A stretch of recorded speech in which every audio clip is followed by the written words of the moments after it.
Assalamualaikum warahmatullahi wabarakatuh. Bismillahirrahmanirrahim. Nahmaduka ya ghafuru ya syakuru. Mashalli wa sallim barik ala sayyidina maulana Muhammadin wa ala alihi wa sahbihi asma'in nama ba'du. Walam yakhut lan ora ngalap sapa wong minat angin donya illa bi qadri zati kecuali kelan kadar sangune wong lil akhirati krana akhirat.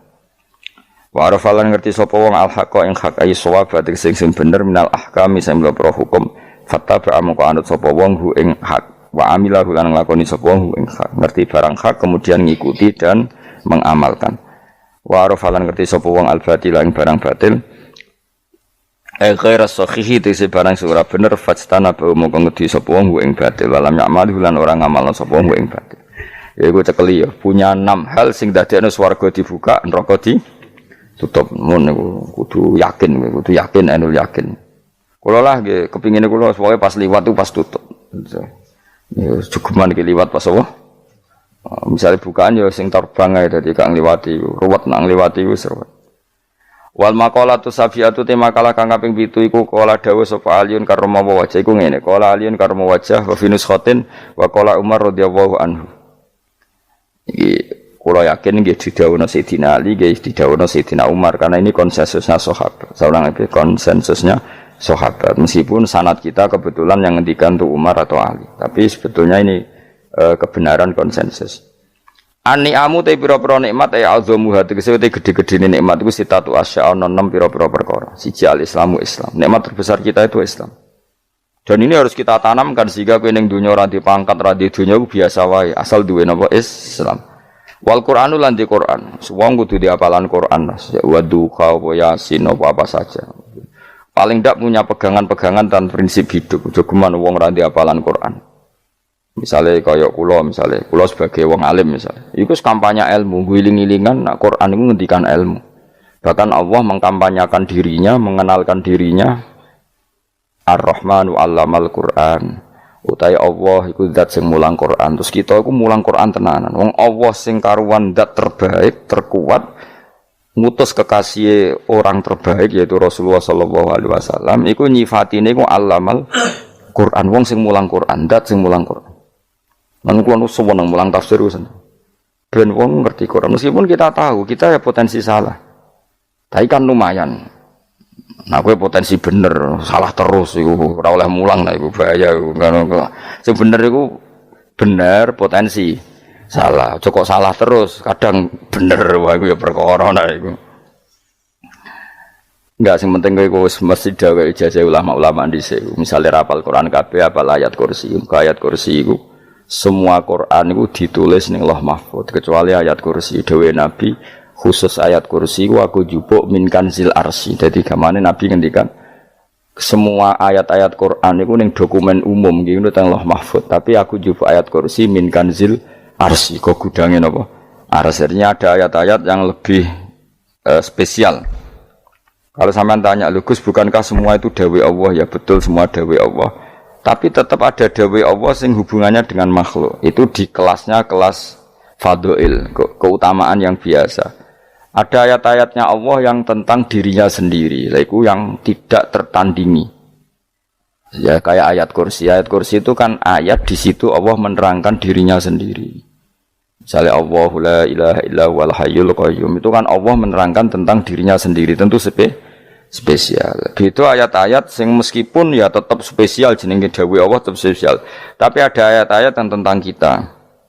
Misalnya ayat fankihu ma tobalakum minan nisa masna. Ayat-ayat seperti ini kan enggak mungkin setingkat ini kan ayat tentang kamu. Wis ngerti nak kelakuanem seneng wayo dikai hawayo. Nah, tentu beda. Tentu semuanya spesial karena sama-sama kalamu. Tapi tentu beda. Dokumen ayat kursi tentu enggak sama dengan dokumen ayat faqihu atau balakum. Maka Nabi ngendikan ayat kursi ini bahkan saya ngambilnya min kanzil arsy. Jadi spesial sehingga terus kita dilatih guru-guru kita ngapal ayat kan yo ora lucu misalnya wiridan ning tahlilan fankihu ma tobalakum minan nisa terus lucu to tahlilan kok ngono iku piye ngono aneh-aneh koyo mikir to senengane mbok antoh mosok ayat Quran kok beda-beda goblok kandhanane angel bocah ngono dadi kene ku sing wis ngaji mulai bayi jadi ana ayat fawadil maksudnya ayat-ayat sing umumnya terkait kita ayat-ayat sing spesial karena nerangkan Allah, tentu beda. Terus kedua tentu ayat-ayat sing rano Kanjeng Nabi, misalnya laqad ja'akum rasulun min anfusikum azizun. Terus baru ayat-ayat tentang kita. Ayat tentang kowe ya wakulu wasrobu kon mangan ngono. Nah misalnya terus tahlil terus wakulu wasrobu. Ya lucu tuh. Bocah kok kandhanane angel. Pusing ambek kowe. Ngaji tahunan gak ono perkembangan. Habis gue rame-rame dunya loh. Gue rame-rame apa? Dunya. Pernah ada kumpulan orang untuk ngaji. Setan setruk tenan. Paham itu? Mulai setane tangin, tenang ya Rafa. Waduh. Serepot ya. Ya, jadi kayak kudu ngerti ya. Jadi kabeh ayat Al-Qur'an spesial, tapi tradisi ini ulama kan ada perdebatan apakah ada ayat fadilah dan mafdulah. Sebagian ulama mengatakan jangan bilang demikian karena fal kullu kitabullah wal kullu kalamullah. Tapi kowe nak ngingkari iku ya keliru wong dohire Kanjeng Nabi ku ya ada ayat yang dipuji sundul langit kaya ayat Kursi. Saya punya ayat yang bahkan dokumen itu tak ambil dari Kanzil Arsy katanya. Dan tidak ada nabi yang dikasih itu kecuali saya. Itu nabi begitu bangga senang. Nabi maca ayat Kursi. Sehingga tradisinya ulama semua anak cucunya, semua umatnya dilatih ayat Kursi. Dan itu memang spesial coba. Saya kalau baca ayat Kursi, saya kalau mau tidur itu mesti baca ayat Kursi. Mesti ora pendak tahlilan ono sing order mboten niku. Kaya niku apa-apa. Mosok eling pangeran nek pendak apa? Ngono ku aneh-aneh. Oh, tahlil kok dikritik ya keliru sing kritik. Wong maca ayat Kursi kok mbok kritik. Tapi ora dikritik ya perlu dikritik. Wong maca eling pangerane kok butuh berkat le dul eling ya eling ngono kuwi cara kula padha dene. Sing kritik sing dikritik. Kowe tahu tahlilan? Nate Gus nek ana undangan mboten mboten. Lah ya eling pangeran nek ngenteni apa? Undangan. Ngene ben ono sing tetep ngritik, ben seimbang dunia iku ben seimbang. Apa? Balance kono sing ngritik. Kula bolak-balik ketemu wong sing ngritik tahlil nggih sowan kula. Saya tuh heran.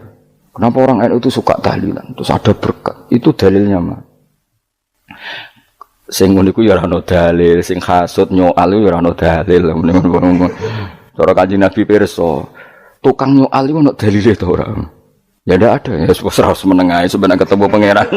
Sebenarnya ketemu pangeran cocokan di sing bener. Nah yang jelas nak sing tukang tahlil ditakoki pangeran. Kita tahu eling aku nanti Gusti nak wonten undangan. Terkarat bocah kok eling kiai, eling pangerane kok beda ana apa?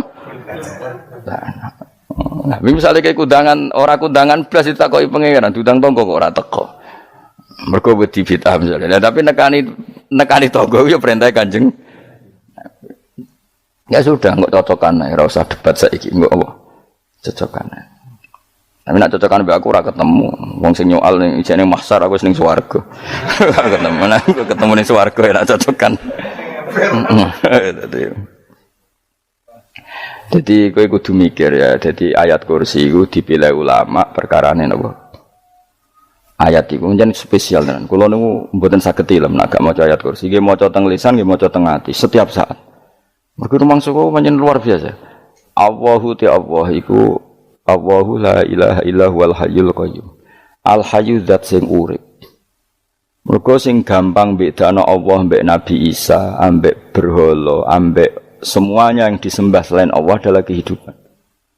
Kita gampangane tau ngidolakno Isa kaya apa, tapi akhirnya kecewa nak dianggap pangeran. Mergo nyatane cara mereka pun Isa mati disalib. Utawa cara Islam Isa itu diangkat. Di itu objek. Apapun hebatnya Isa diangkat. Diposisikan di langit di. Kerennya apa? Jenenge di itu objek. Berarti yang keren adalah subjeknya yaitu Allah Subhanahu wa taala. Terus kita ini sebagai orang itu punya ketakutan. Nak pangeran mati iku piye? Nak kowe mati kan enggak punya akibat apa-apa. Srengenge tetap baik-baik saja, sistem falak galaksi baik-baik saja, sistem alam baik-baik saja. Wong sing mati kuwe bayangno nek sing mati pangeran. Maka ketakutan seorang mukmin adalah apa? Punya Tuhan yang mati. Kemudian itu diobati bahwa Tuhan kamu itu Tuhan sing aman, al-hayyu sing selalu hidup. Kemudian disifati lagi al-qayyum. Apa artinya hidup kalau bergantung orang lain, bergantung makhluk lain? Itu gak keren, karena bergantung itu gak keren. Al-Qayyum, yang Allah itu zat yang berdiri sendiri. Oh itu kan terus sempurna. Lho kula maca ayat kursi suwen. Bejane Gusti kula maca ayat kursi. Kowe ora maca iku kasihate mbahmu. Bocah kok. Oh, bocah ora bakat wali. Teke wis elek. Kabeh dimaterekno. Kasihate opo nek maca ayat kursi? Kasihate mbahmu ngono. Jimat ya seneng. Ora seneng. Maksudnya ku, tapi mbok gedhingi teman-teman yo ora oleh pancen rezekine kadal jimat kebi. Sing iso ngatur rezekine wong sapa? Wis keben, muga disepuro pengen. Ra disepuro ora apa-apa, kelakuan kok ngono iku piye. Wis terserah pangeran ae. Jadi Allahu la ilaha illa huwal hayyul qayyum. Kemudian setelah hidup, itu bisa saja enggak peduli kita karena pas ngantuk atau pas tidur. Terus disifati la ta'khuduhu sinatu walana. Dan zat yang hidup itu tidak pernah ngantuk, tidak pernah tidur. Akhirnya kita ini nyaman, punya Tuhan yang spesial, yaitu hidup dan berdiri sendiri, tidak ngantuk, tidak tidur. Terus budi lahu ma fis samawati wa ma fil ardh. Ya, dan miliknya Allah semua yang ada di langit dan bumi. Keren. Kita ini butuh air, butuh apa saja, dan itu milik Allah. Coba kalau milik manusia, sama nak loro ning rumah sakit itu, oksigennya larang ingun. Padahal kowe nak loro, oksigen di mana-mana gak tahu bah. Jadi kita seneng. Alam raya milik Allah kita seneng, karena alam ini milik zat yang gak butuh alam raya, sehingga kita yang make. Allah bikin air, Allah gak butuh minum. Allah bikin padi gak butuh makan. Dia bikin semuanya untuk kita. Padahal itu kita tidak ikut punya. Akhirnya seneng mbek pangeran. Cek apike jenengan Gusti gawe ra melok nganggo. Sing nganggo kita-kita ini. Coba aku ora roh gawe rokok gunane apa ora roh. Ya gunane pekerjaan Gus, menyerap tenaga. Ya wis saudi-unimu. Sementing kowe roh gunane rokok. Paham nggih? Roh gunane rokok roh carane mandorot kanggo kowe. Dadi padha roe lah sementing. Ya ora apa-apa tapi. Kulo nu seneng mbek guyone kiai-kiai ini. Pancen ora ono wong pinter guyon koyo kiai. Wis kulo winekani acara resepsi teng Kudus nang keluarga sarang keluargane Lek Lukman. Sing ngisi Habib Umar Mutahar. Seneng. Jadi guyonane ning kiai-kiai ora wis kiai-kiai kabeh termasuk Habib Umar. Ada orang kiai rokok. Ini cerita anekdot. Ada kiai rokok. Rokokan ngarepe dokter. Pak Yai, kalau rokok terus nanti kalau mati gimana? Gampang, saya bawa korek. Sing kiai niku maksude iku nak mau rokok terus mari mati. Kiai ini yang ngerti maksudnya dokter ngono. Tenang dok, sama masih bawa korek. Maksudnya nak rokoknya mati gak ada Jumat. Jadi gak sambung apa? Nak guyonane Habib Umar, saya sering membaca bahayanya rokok. Saya baca itu. Setelah baca, saya berhenti membaca. Wangan pikirannya setelah membaca bahaya rokok berhenti rokok. Saya sering baca buku atau apa tentang bahayanya rokok. Setelah saya tahu berhenti membaca. Suwon spesial.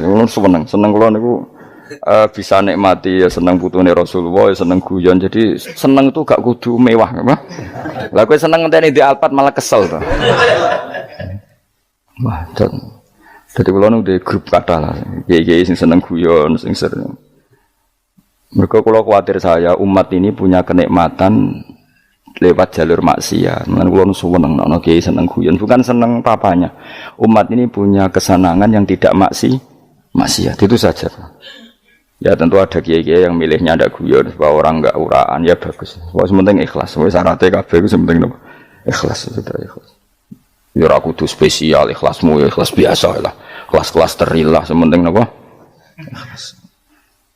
Saya sering baca bahayanya orang rokok. Setelah saya tahu bahayanya, maka saya berhenti membaca. Wongku kaget kabeh. Mergo pikirane wong wis berhenti. Kok ternyata. Mulane saya sering baca bahayanya orang miskin. Setelah tahu bahayanya berhenti merasakan kemiskinan. Jadi saya tahu bahayanya neraka. Setelah tahu bahayanya neraka maka saya berhenti.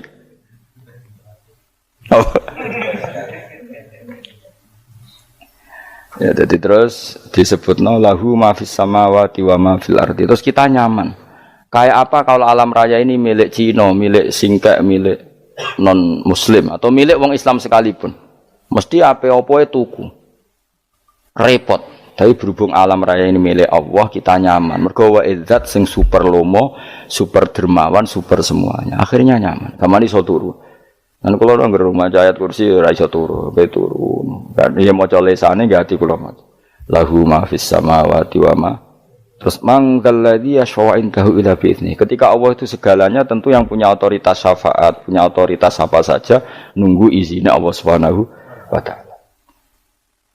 Ayat yang spesial ini. Kemudian kiai-kiai punya cara supaya umat itu hafal. Dibikinlah metode tahlil maca bareng-bareng.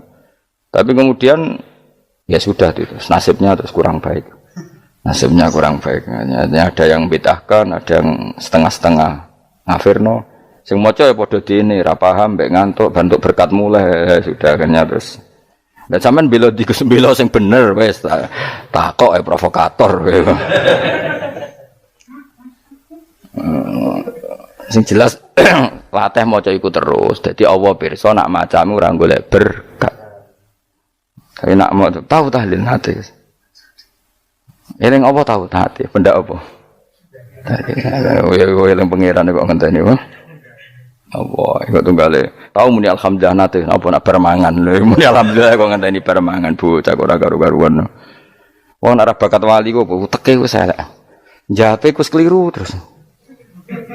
Masih wong khusyuk lah, ora bakat wali, khusyuk tok tapi wis ruwet, uripe ruwet. Terus lahu ma fis samawati wa ma fil ardi man dalladhi yashfa'u indahu illa ya'lamu ma baina aydihim wa ma khalfahum. Dan Allah tahu apa yang di depan kita, di belakang kita. Terus kita lagi-lagi nyaman. Kayak apa misalnya kita yang lemah ini tidak dalam pengawasan Tuhan. Jika mana kalau misalnya dia anak cilik, anak itu tidak nyaman kalau ketika main gak didelok wong tuane karena dia tahu ada hal-hal yang dia tidak bisa menggapai dan butuh setiap saat pada orang tuanya untuk membantu menggapai itu. Jadi anak masih seneng dolanan, sukanya diperhatikan tetap. Nah kita ini seneng sekali untuk main yang dunia ini pengiran diperhatikan Allah Ta'ala karena Allah selalu tahu kita. Jadi terus nyaman. Jadi semua ayat itu menjadikan kita nyaman. Nanti kajian Nabi ora sare sedurunge maca ayat kursi, ora sare sedurunge maca surat Musabbihat. Dan saya dalam banyak hal niru itu. Nabi urung sare nek ora maca surat Hasyr. Nah aku ijazah iku kowe kan ra mungkin surat Hasyr ning juz pira wae kira roh kok dijazahno.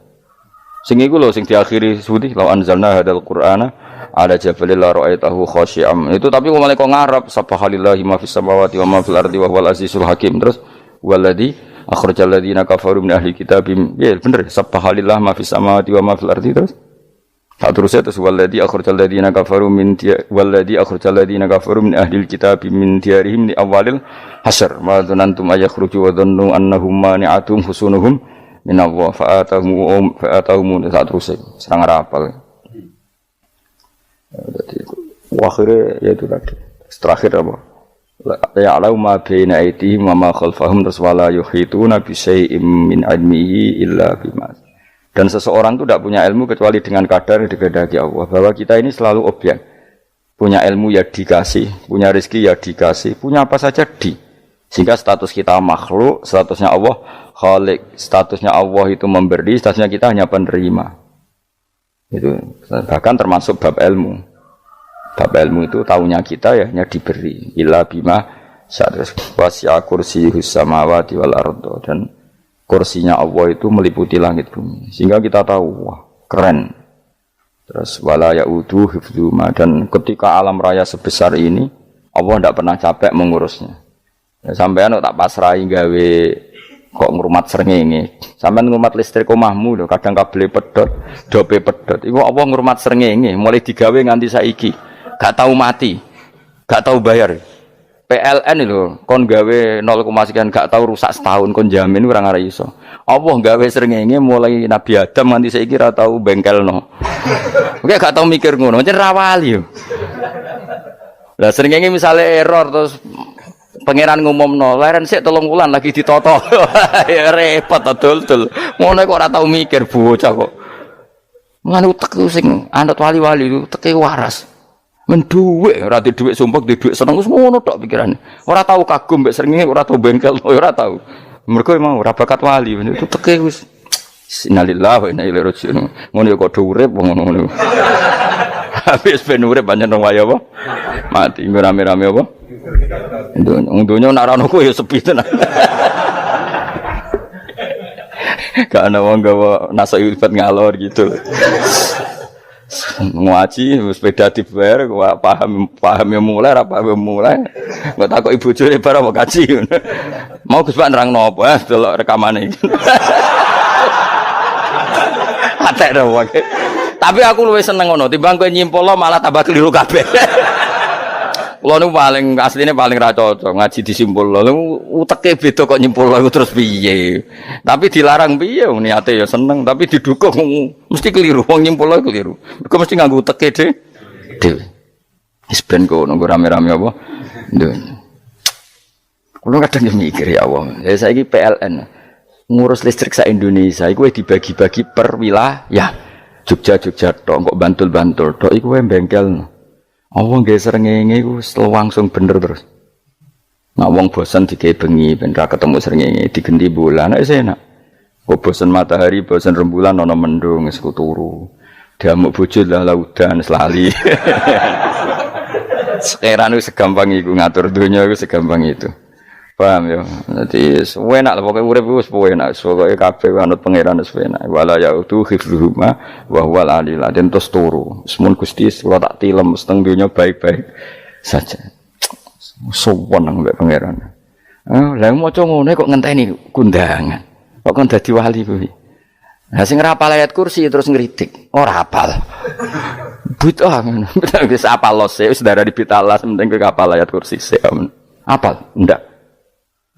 Ya kayak apal sih terus lagi bid'ah ora apa-apa. Dadi mergo ngono. Kaya kula misale bid'ah ora bener, mergo ora tahlilan dah yo maca. Lan kula yo bingung ngadepi jenengan belondi padha ora jelas e. Yo ayat kursi ku waca. Nah, tentu ayat yang seperti ini kan enggak mungkin kualitasnya setingkat nyuwun sewu ayat waqulu wasrobu. Makanya banyak ulama sampean delok teng kene itqon teng kitab-kitab tetap ada ayat sing spesial, ada ayat sing spesial tapi tentu enggak sekelasnya.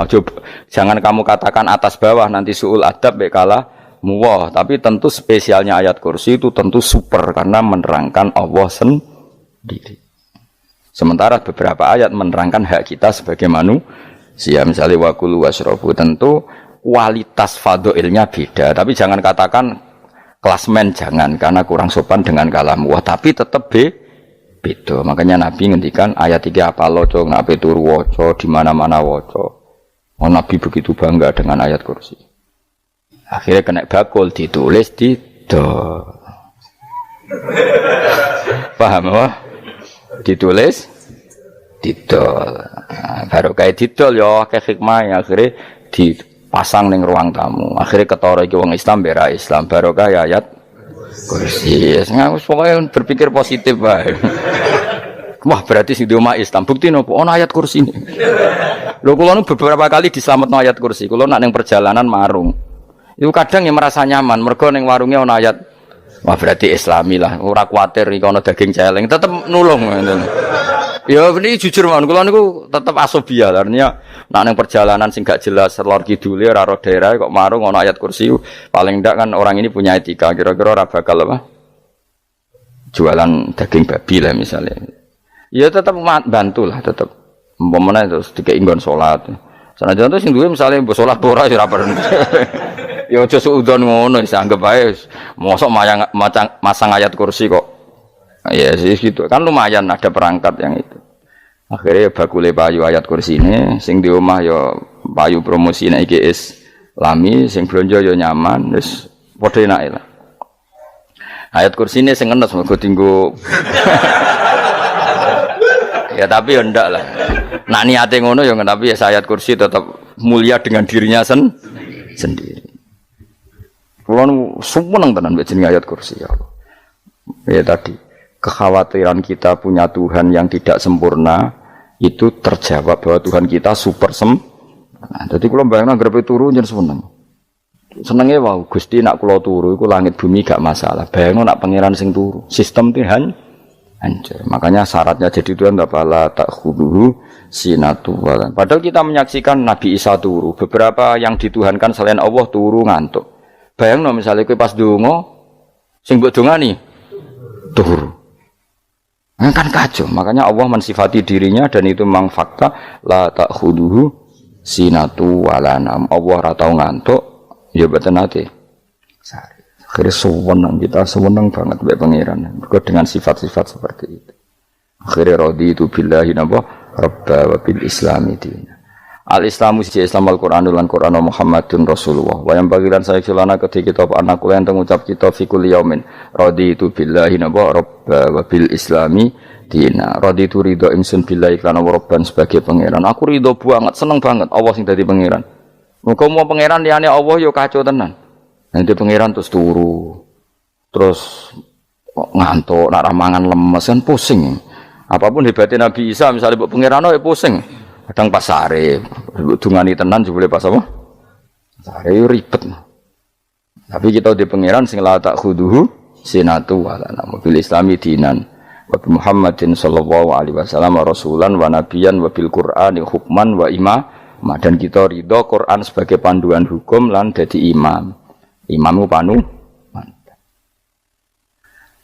Terus nikmat mau piro? Islam, Quran, Muhammadur Rasulullah wal afiatu lan sehat. Iktifaul makarih tegese ora. Kowe ngene iki ra di dhuwit lah kan gagah. Ora ning penjara, jajal kene penjara lara kabeh. Baru kae ra di penjara Mas yo dirokok saler ngalor ngidul ambek go nasoikul ibad bariku kenalan ke grup wis rame dunya wis. Gak penting ngaji paham ora penting, sementing tambah kenalan. Amit-amit tenan wis ben go rame-rame apa dunya. Wasitro lan ketutup sangka celok satrul uyub. Ndalah celamu ra konangan wong akeh. Yes, padahal ya kurang ajar lho kara-karuan. Ndalah ya rapati konang. Kenapa rapati konangan? Karena liyane ya sejenis. Jadi saling menutupi. Alhamdulillah saling wal ghina lan semuge anin nas. Termasuk nikmat iku orang enggak tergantung orang lah di umur dunia yang dalam urusan dunia. Tapi urusan akhirat kira iso ora bergantung guru. Jadi semuge sangka manusa terbebas itu maknanya urusan dunia. Nah, urusan akhirat kita butuh sanad kita ila Rasulillah sallallahu alaihi wasallam. Kira oleh beragama berpikir sendiri, ora oleh agama itu riwayat kira oleh mendekatkan Allah dengan cara kamu sendiri, ora oleh kudu nganggo sanad. Sesuai kaya wong-wong filsafat sing oknum iku. Saya ndak perlu salat. Allah kan ndak butuh ibadah kita, ngapain kita salat? Mbahmu sing wong ngerti nek Allah ora butuh kita saja kok bogo kebanggaan mulai dhisik kiai yo ngerti nek Allah ora butuh kita yang butuh Allah. Lah mengekspresikan butuh kita kepada Allah kita nek Allah ora tau butuh, bocah kok goblok ora karuan. Ya itu karena dia berpikir cara beragama dengan pikirannya kita ndak. Kita tahu Allah ndak butuh kita tahu. Kenapa kita salat? Karena kita butuh Allah. Nah butuh Allah itu implementasi kita di ajarannya Rasulullah kita sholat. Kok malah Allah ora butuh sholat. Jadi kira sholat Allah ora apa-apa. Kowe ra ono wae Allah ora apa-apa. Kowe aneh-aneh kowe. Zaman kowe ra ono Allah ya ora apa-apa, baik-baik saja. Itu jokono kowe iku masalah, tapi ora bagi Allah, bagi kamu sendiri. Nek Allah ora masalah wis nyediakno neraka.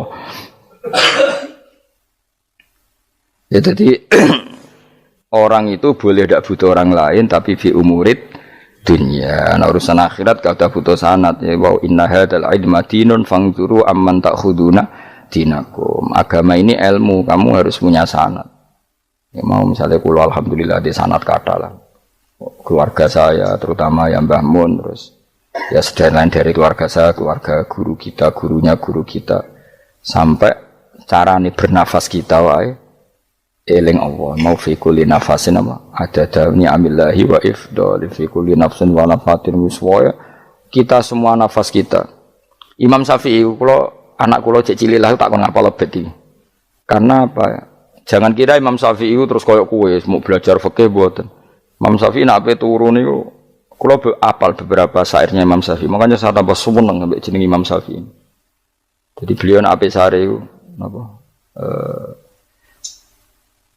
qalbi bi rahmatika wa humma dhu unusi fi sirri wal i'lani wal Fisirri wal jahri wal i'lani wal ghalasi terus-terusan itu wa ma taqallabtu min naumi wa fi sinati illa wa dzikruka bainan nafsi wan nafasi. Dadi wa ma taqallabtu lan ora molak-malik ingsun. Cara wong Jawa iku apa? Wong turu ra iso-iso apa jenenge? Glebakan. Ini Imam Syafi'i masuk barang glebakan kok kowe. Serepet. Santri ya.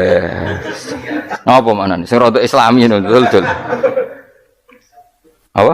Resah Imam Syafi'i ora tau mikir utang iku aneh-aneh. Dadi wa mata qalab tulan ora tau molak-malik ingsun. Maksude cara mau lho, cara bahasa kasare glebakan. Fi naumi ing dalem turu ingsun wa fi sinati lan ing dalem ngantuk ingsun. Illa wa dzikruka kecuali eling teng jenenganmu benan nafsi antarane jiwaku wan nafasi lan nafasku. Dadi wa mata qalab tu fi naumi wa fi sinati illa wa dzikruka benan nafsi wan nafasi. Jadi ulama di sini itu beliau tidak bikin syair, tidak bikin nadzuman, spontan tuh muji Allah. Nah, saya kira orang, semadzab Syafi'i kayak kue, wape turu raiso gelibakan, mari rong mangan. Akhirnya mau mangan sih, barang mangan warak rokokan lego terus ngorok turu ya Allah karim ya dure ya Allah. Jadi misalnya raiso turu pikiran pertama, mari kurang mangan warak rokokan saler terus apa? Turu ngorok. Wah karim setan min hawalika kanan kiri setan tok. Padahal ulama dhisik ape turu wudu se maca tasbih se bariku angen-angen pangeran Rabbana ma khalaqta hadza Fadila terus bismika Allahumma ahya bismika amun terus bismika wada'tu jambi wa bismika arfa'u Allahumma rabbas samawati sab'i wa rabbal arsyil azim rabbuna wa rabbu kulli syai' falikal habbi wa nawa iku donga turu ora ngarapal donga iku yakin wis aku muni wah Gus Bak ngenyek wong tak tes malah keisen yo dongane turu iku sing terkenal lho donga turu mek donga ngaji padha Allahumma bismika Allahumma ya bismika mereka ana kiai kota Bu tahu doa ngaji enggak tahu Pak Ustaz dongane bismika Allahumma ya bismika lho Pak Ustaz itu doa tidur karena kalau ngaji nah jare ora kiai donga turu mek ngaji ku padha aku dhisik sekal maksude ku piye kok donga turu mek ngaji padha jebule nak ngaji turu ana kena ngaji dongane apa bismika Allahumma ya bismika terus ngaji faslon wis tok ndi serepet wis rame-rame jute do urip apa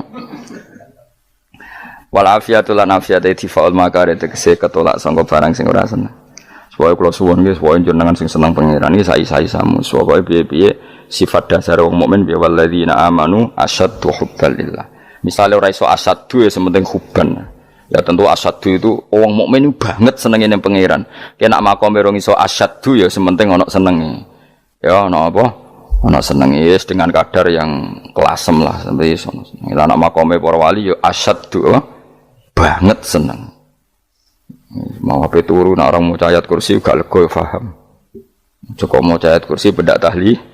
Mulane aku seneng ono sing ngritik aku seneng ben rame itunya ben seru.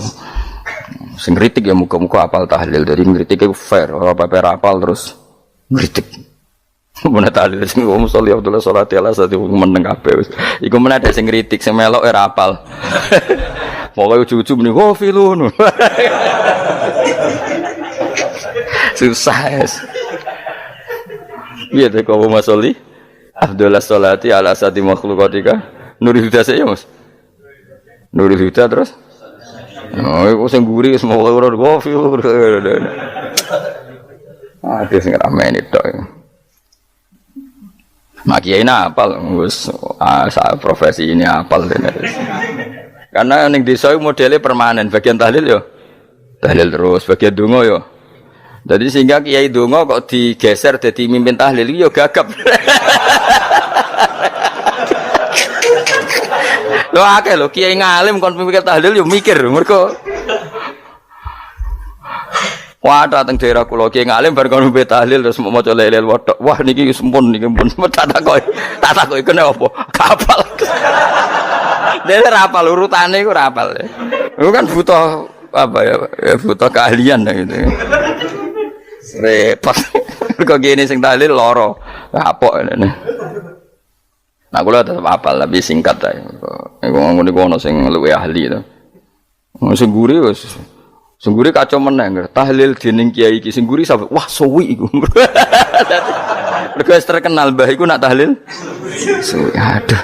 Masyarakat repot bareng diumumno BMC tahlil dipimpin kiai niki sing guri jabe wah suwi. Aduh. Lah donga dening Gus Pak dos wah cepet mesti nek Gus Pak. Aku mergo ngono donga suwi ra mesti mandi ya sadok cepet ae yang timbang donga guri. Sing guri mesti gremeng ana wong gak terkenal dongane suwi dicing wis sing guri. Waduh apa? Sawe. Mergo pikirane wong-wong wis nang berkat dibagi mulai. Mulane sing kritik ku keben ben balance ben seimbang. Cuma kalau suwon sing kritik ya kudu ngergani lah piye-piye iku umat dilatih kenal pangerane liwat kalimat thoi. Karena itu cara. Coba nak wis kenal ya aja waca bendak tahlil, ape turu ya diwaca ning omah ya diwaca. Tapi aja waca ngarep bojomu kok dikongko jampi-jampi ben ora nyoal blonjo. Waca dhewean ning kamar dinikmati. Mbok waca ngarepe bojomu pas auzubillahi minasyaitonir rajim. Bojomu riwat, memang aku setan. Ala perkara tok. Enak memang dia barani minasyaitonir rajim. Ya nak maca kok banter-banter ngomong ngarepe bojomu pas liwat pas apa auzubillah. Minasyaitonir rajim. Bojomu ngamuk malah repot. Anas sange Anas anan Nabi sallallahu alaihi wasallam kala dawuh sapa Nabi dawuh yaqulu dawuh sapa rabbukum pangeran sira kabeh fil hadis qudsi dalam hadis qudsi dawuh ya ibnu Adam ya anak Adam tafarruh tenanono sira ibadah tafarruh fokus faraghi fokus tafarruh fokus sira tapi mosok ki iku maknane fokus apa iku maknane apa tenanono sira ibadati krana ibadah ingsun amlak mongko ngebai ingsun kalba kae ngati sira hinan ing semuge kowe atimu kebaki eling aku mesti atimu ku sugih wa amlak lan ngebai ingsun ya deka ing ngarepmu rizkon apane rezekine utawa rizkon ing rezeki wis aku iku eling aku tenanan mesti atimu tak gawe ati sing cukup lan rezekimu tak cukupi ya ibna Adam la tabat aja ngedoh sira ani sange ingsun yo aja geman adoh kok aku kaya apa apike pangeran zat sing gak butuh kita tapi mengandani kita kowe kok adoh kok aku wis sing parek aku mergo kae nak adoh kok aku amlak mongko nut apa jenenge ngebai ingsun kalba kafakron kowe nak adoh kok aku mesti ke fikir. Mane aja sampe kowe yo fikir ati, fikir donya. Mergo adoh kok pengen. Wong adoh kok pengen mesti almla qalbaka fakran. Wa amla ulan ngebaying sunyade ka ing tangan loro sira suhulan ing sibuk. Akhire wis adoh pangeran sibuk tapi ora dadekno barokah uripe. Iku lara-larane wong kaya ya sibuk kangelan jebule ora dadi barokah uripe. Mergo adoh saking pangeran. Ruang riwayat hadis sobat Tabrani, Imam Tabrani wal Hakim. Saya tidak bosan-bosan cerita ini karena ini khazanah kita. Di kitab Nailul Ma'mul itu di kitab Usul Fiqih. Saya berkali-kali cerita ini karena ini untuk menunjukkan bahwa Quran itu liqaumi ya'qilun, liqaumi yatafakkarun. Ada seorang kiai, seorang ustadz, kiai dulu. Kiai dulu itu ya memang orang soleh, alim terus jadi kiai. Kalau kiai sekarang tuh macam-macam nganggur terus ingin jadi kiai. Terus daftar gitu. Ada lowongan di yayasan masuk ingin jadi ustadz karena dengar ada gajinya. Dulu tidak ada seperti itu dah. Makanya dulu itu kalau ustadz kiai pasti soleh karena dia alim terus ingin orang lain tuh mendapat ilmunya. Kalau sekarang nggak ada yayasan sehat, guru gajinya sekian. Yang nggak ingin jadi ustadz tuh daftar karena ada gaji. Apalagi ada kabar, ada gaji, ada mes, ada wah yang daftar banyak ya. Tapi mentalnya ada kiai sebetulnya. Ya kalau sampean tanya itu baik enggak Gus? Ya setengah baik. Ya maksudnya setengah baik ya ada baik ngajar itu kan baik. Tapi setengah saja karena motifnya itu nyari gaji bukan ingin mencerdaskan umatnya Rasulullah SAW. Itu Imam Amudi itu guru matematika. Saya nggak bosan-bosan cerita ini. Guru matematik. Muridnya sampai takut, ini masuk surga ndak? Kiai kok ndak ngajarin istighosa atau tahlil malah ngajarin apa? Matematika. Beliau meninggal terus muridnya tanya, "Ma fa'alallahu bik?" Kira-kira gitu. Apa yang dilakukan Allah? Allah nyambut Anda gimana? Terus kata Imam Amuti, bagus saya disuruh ngajar malaikat. Karena malaikat kan tidak pernah kayak anak beki gini ngaji gini. Malaikat itu tidak pernah ngaji, dia iman saja karena tahu surga, tahu neraka terus iman gitu aja. Jadi imannya malaikat itu nggak keren kita. Imannya loh. Loh itu yang ngendikan Nabi loh, tidak saya. Nabi pernah tanya sama sahabat, iman yang paling keren siapa? Jawabannya sahabat malaikat. Ya enggak karuan malaikat iman. Dia yang tahu surga neraka, tahu segalanya masa ada? Nah imannya pasti iman lah katanya. Terus ya para sahabat engkau iman ya wajar kan menangi saya, nemuin saya.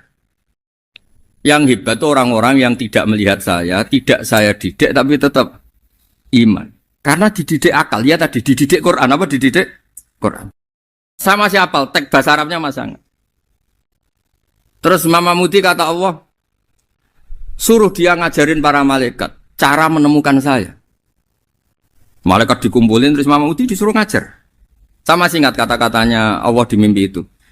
Istadilla ala wahdaniyati. Di hadrati malaikati. Tolong ajarkan cara menemukan saya padahal Anda ini manusia yang tidak melihat saya. Anda di Jakarta kan lihatnya gedung-gedung. Paling jadi khayal terus nikmat lah Anda ikut punya tapi ikut nikmati. Orang desa-desa kalau ke Jakarta itu pokrol. Wah, di Jakarta itu gedungnya tinggi-tinggi tidak kayak kampung sini. Lu udah ikut punya ikut bangga. Di Jakarta orangnya cantik-cantik, tidak kayak orang sini. Padahal dia ya tidak dapat orang cantik gitu. Jadi Allah itu saking pinternya, miskin-miskin ya bisa berkhayal dan bahagia. Nah, itu alhamdulillah betul.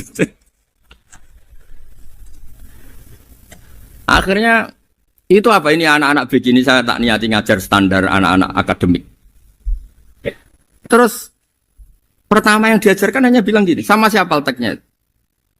Ya malaikat wahi para malaikat. Terus beliau bilang, nisbatus naini wassalasah ila malanihayata lahu nisbatul far'i ilal asli. Angka itu jumlahnya berapapun, 2, 3 sampai triliunan. Semuanya itu nisbatul far'i ilal asli. Bin nisbat ilal wahid, nisbatul far'i ilal asli. Angka 2 ya cabangnya 1, 3 ya cabangnya 1, 1 triliun ya cabangnya 1. Tetap yang asal usul adalah angka 1. Itu nangis semua malaikat. Cara Jawa itu mandekman kue iman kaya imanku. Makanya imannya ummatu Rasulullah sallallahu alaihi wasallam itu PD-nya yakinnya kayak imannya malaikat. Kalau Tuhan itu 1. Karena angka enggak bisa dimulai kecuali dengan angka 1. Makanya nisbatus naini wassalasah ila ma nihayatalahu iku nisbatul far'i ilal asli. Semuanya itu nisbatnya cabang ke induk. Berarti semua alam raya ini tetap asal usulnya 1, yaitu qul huwallahu ahad. Nah, itu namanya akal. Umatnya Rasulullah itu ditinggali mukjizat akal lewat panduan Quran sehingga meskipun kita tidak menangi Rasulullah, tidak menangi sahabat, kita tidak tahu malaikat Jibril, tapi cara iman kita ini tidak kalah keren. Yakin hakul, yakin. Terus kedua, gambar. Kamu gambar rumah, gambar hewan, gambar apa saja, mesti dimulai 1 titik. Entah gambar kamu bagus, entah jelek, tetap dimulai 1 titik. Lah titik ini namanya nuqtatul wujud. Semua alam raya dimulai dari 1 titik, yaitu nuqtatil wujud. Makanya Quran dimulai bismillah dan bismillah itu dipilih sama Allah pakai pertama ba itu ada titik. Itu kata semua ulama. Itu titik itu singkatan dari bi kana makana wa bi yakunu mayakun. Karena saya semuanya ada. Bi itu karena saya. Jadi makanya santri-santri beki tidak usah bayangkan kamu jadi wali terus bisa terbang ke Mekah, tidak usah. Kalau terbang ke Mekah ya sudah umroh aja bayar. Kalau enggak ya maklaran KBH atau apa. Pokoknya cari gratis. Ya gratis kayaknya dapat orang 10 gratis 1. Terus orang enggak umroh-umroh dirayu-rayu supaya umroh. Repot. Itu pelanggaran fikih itu. Kalau orang punya utang tuh wajibnya hanya utang dulu gitu. Wah repot. Saya itu juga sering bingung di kampung-kampung. Gus sama umroh. Kenapa? Dapat gratisan. Minta uang saja buat nyaur utang. Enggak boleh. Wah, secara fikih yang wajib itu nyaur utang bukan umroh. Enggak boleh Gus diminta uang, enggak boleh, harus umroh. Udah gitu saya ini bingung Gus mau umroh, nggak nikmati. Kenapa? Disuruh ngajar Gus. Repot semua kalau ibadah mergawe ya jadi bingung semua. Ya saya mohon anak-anak BK semua yang seneng Quran itu harus seneng sampai kayak saya sehingga tahu mencari Tuhan dengan cara tauhid yang berbasis akal. Itu sedzahir imannya malaikat. Jika di klasmen iman itu manusia ulul ilmi, kita-kita yang nekuni ilmu itu nomor 1 prakteknya. Karena nomor 1 itu Allah karuan kan syahidah wa, Allah kan gak tertandingi syahidah wa annahu la ilaha illa huwa, terus wal malaikatu. Malaikat kan karuan karena langsung menyaksikan surga, dan ketiga apa? Wa ulul ilm. Berarti prakteknya kan nomor 1. Kalau kompetitornya semuanya manusia, ulul ilmi nomor berapa? 1 kan? Nah nomor 3 kan dari Allah, malaikat, ulul ilm. Berarti kalau kompetisinya antar manusia nomor berapa? 1 kan? Nah kenapa ulul ilmi di nomor 3 kan tapi dari Allah, malaikat, ulul. Kerennya kayak apa? Karena cara iman ulul ilmi itu enggak ada ragunya sama sekali. Kamu ragu enggak kalau 2 itu cabang dari 1, asalnya 1? Enggak pernah ragu kan? Semua gambar seruat apapun dimulai dari 1 titik, ragu enggak? Enggak kan? Nah imannya umatnya Nabi karena dipandu oleh Quran itu seyakin itu, sehakul yakin itu. Nah itu terus Jubair bin itu jadi iman. Am khuliqu min ghairi syai'in am humul khaliq. Terus kata Allah lagi, kalau kamu tidak percaya saya yang bikin langit bumi ya gampang dong. Kamu saja yang ngomong kalau kamu yang bikin. Paling orang sepakat kamu stres. Terusannya ayat gitu, am khalaqus samawati wal ard. Kalau kamu tidak yakin Allah yang bikin ya silakan Anda klaim saja kalau kamu yang bikin langit bumi. Bala yuqinun. Kamu juga gak mau kan dibilang stres. Ya, niki ngaji ilmu dulu, nanti bagian terakhir ijazah. Bismillahirrahmanirrahim. Ini riwayatul Bukhari. Haddatsana Abdullah bin Yusuf, haddatsana Les, haddatsana Sa'id al-Maqburi an Nabi Hurairah radhiyallahu anhu qala an-nabiy sallallahu alaihi wasallam. Ma minal anbiya'i nabiyyun illa qad u'tiya minal ayat ma mithluhu amana alaihi al-bashar. Wa innama kana alladhi utituhu wahyan awhahu wa ilayya fa arju an akuna aktsarahum tabi'an yaumal qiyamah. Dados kita tahu semua nabi itu punya mukjizat. Ya, semua nabi itu punya apa? Mukjizat. Mukjizat itu hal yang luar biasa yang memastikan manusia itu tidak bisa menyainginya atau menandinginya. Dan rata-rata mukjizat nabi dulu itu fisik. Misalnya ontanya Nabi Soleh itu kan onta tapi keluar dari batu, itu kan aneh. Aneh sekali. Atau tongkat Nabi Musa bisa simsalabim mengeringkan laut apa? Merah.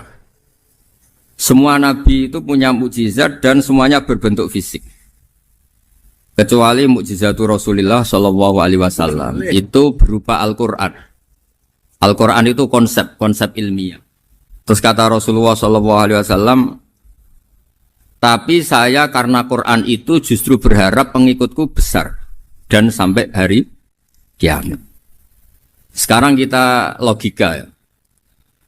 Andaikan kamu punya tongkatnya Nabi Musa, kalau kamu suka uang, kepikirannya dijual apa dipakai? Kalau kamu suka uang, pakai. Kalau kamu ahli suudon itu pikirannya ndak, ini asli ndak. Karena yang melihat di Turki itu ya sebagian gitu. Kalau yang suka perdukunan itu bayangkan tuh miliknya. Mungkin dipakai ngakali orang atau apa, pokoknya bayangkan tuh miliknya. Kalau yang kolektor pikirannya itu nanti ini laku berapa. Tapi kalau peneliti mungkin pikirannya itu ini asli apa enggak? Bukti aslinya apa? Repot lah. Lagi pula kalau kamu punya utang terus mau apa? Istri kamu marah mau apa? Kalau pakai tongkat. Nah, beda dengan mukjizatnya Quran itu semuanya apa? Ilmiah. Orang yang sedang harmonis dengan istri bisa pakai ayat di antara ayat-ayat Allah itu apa? Wa ja'ala bainakum mawaddatan warahmah. Nanti kalau ditakdir cerai, saya tidak menyarankan cerai. Kalau ditakdir cerai, itu masih dimotivasi sama Allah wa iyyatafarraqa yughnillahu kullam min sa'ati. Jika suami istri itu cerai, jangan-jangan suaminya dapat istri lebih baik, istrinya nanti dapat suami lebih baik. Jadi yang masa lalunya dianggap prahara. Kan banyak orang suaminya meninggal ketika nikah lagi ditanya, kangen sama suami pertama, alhamdulillah ini lebih baik. Padahal suaminya yang meninggal itu berharap istrinya ini kangen, ternyata dia sudah syukur dapat suami yang lebih baik. Jadi Quran itu menunggui kita ila yaumil qiyamah. Kita tidak bunuh diri, itu ya barokahnya Quran. Karena problem apapun kita dinasihati sabar, dinasihati sabar. Kan nggak mungkin kamu pegang tongkatnya Nabi Musa, punya masalah apa saja ngelihat tongkat, bisa apa tongkat. Tapi kalau Quran kan nasihat, solusi. Makanya Nabi berharap dengan Quran ini, saya berharap pengaruh saya, pengikut saya terbanyak ila yaumil qiyamah. Terus beliau dikomentari begini sama, ini Fathul Bari, sarahnya Bukhari. Al-muradu anna mu'jizatil anbiya inqaradat binqiradi a'sorihim. Falam yusyahidha illa man hadaraha. Problem mukjizat nabi-nabi dulu itu kan fisik. Sehingga yang tahu kalau Nabi Soleh punya unta yang ajaib, itu yang tahu ya hanya yang hadir saat itu. Yang tahu kalau tongkat Nabi Musa bertuah, itu juga yang tahu hanya yang hadir saat itu. Selebihnya tahu tongkat ya di museum. Tapi kalau Quran menjadi solusi, menjadi panduan, menjadi pegangan itu ila yaumil qiyamah. Kita beri contoh ya Quran panduan yang paling gampang misalnya begini. Dulu ini cerita ya. Dulu itu ada orang kafir cerdas namanya Jubair bin Mut'im. Itu saking pinternya dia, pinter juga tokoh.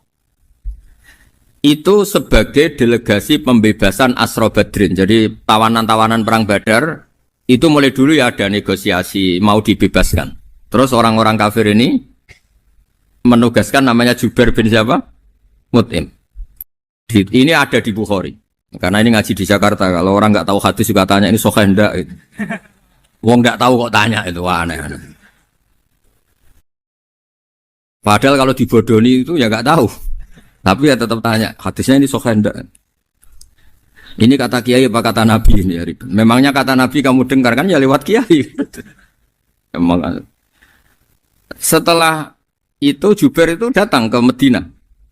Dengerin, datang ke mana? Medina. Kemudian dengar Nabi baca Wattur pas sholat maghrib. Jubair karena Nabi dulu gak ada hotel, gak ada pondok ya. Pondoknya Nabi hanya sufah itu. Nabi baca maghrib, bukan diskusi, bukan debat, baca Wattur wa kitabim mastur firrokim mansur wal baitil ma'mur wasaqufil marfu wal bakhril masjur terus.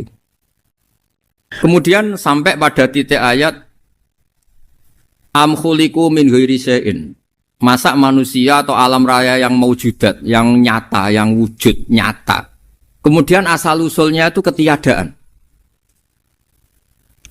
Ini kan hadhil alam maujud, alam ini kan nyata. Masa sesuatu yang nyata, penciptanya itu tidak nyata. Jadi nggak mungkin ada faham nihilisme. Kalau faham nihilisme berarti melahirkan teori begini. Al-adamu yakhluqu maujudan, sesuatu yang tidak ada, menciptakan yang itu kan akal nggak bisa nerima. Kalau sesuatu ini ada, penciptanya pasti ada.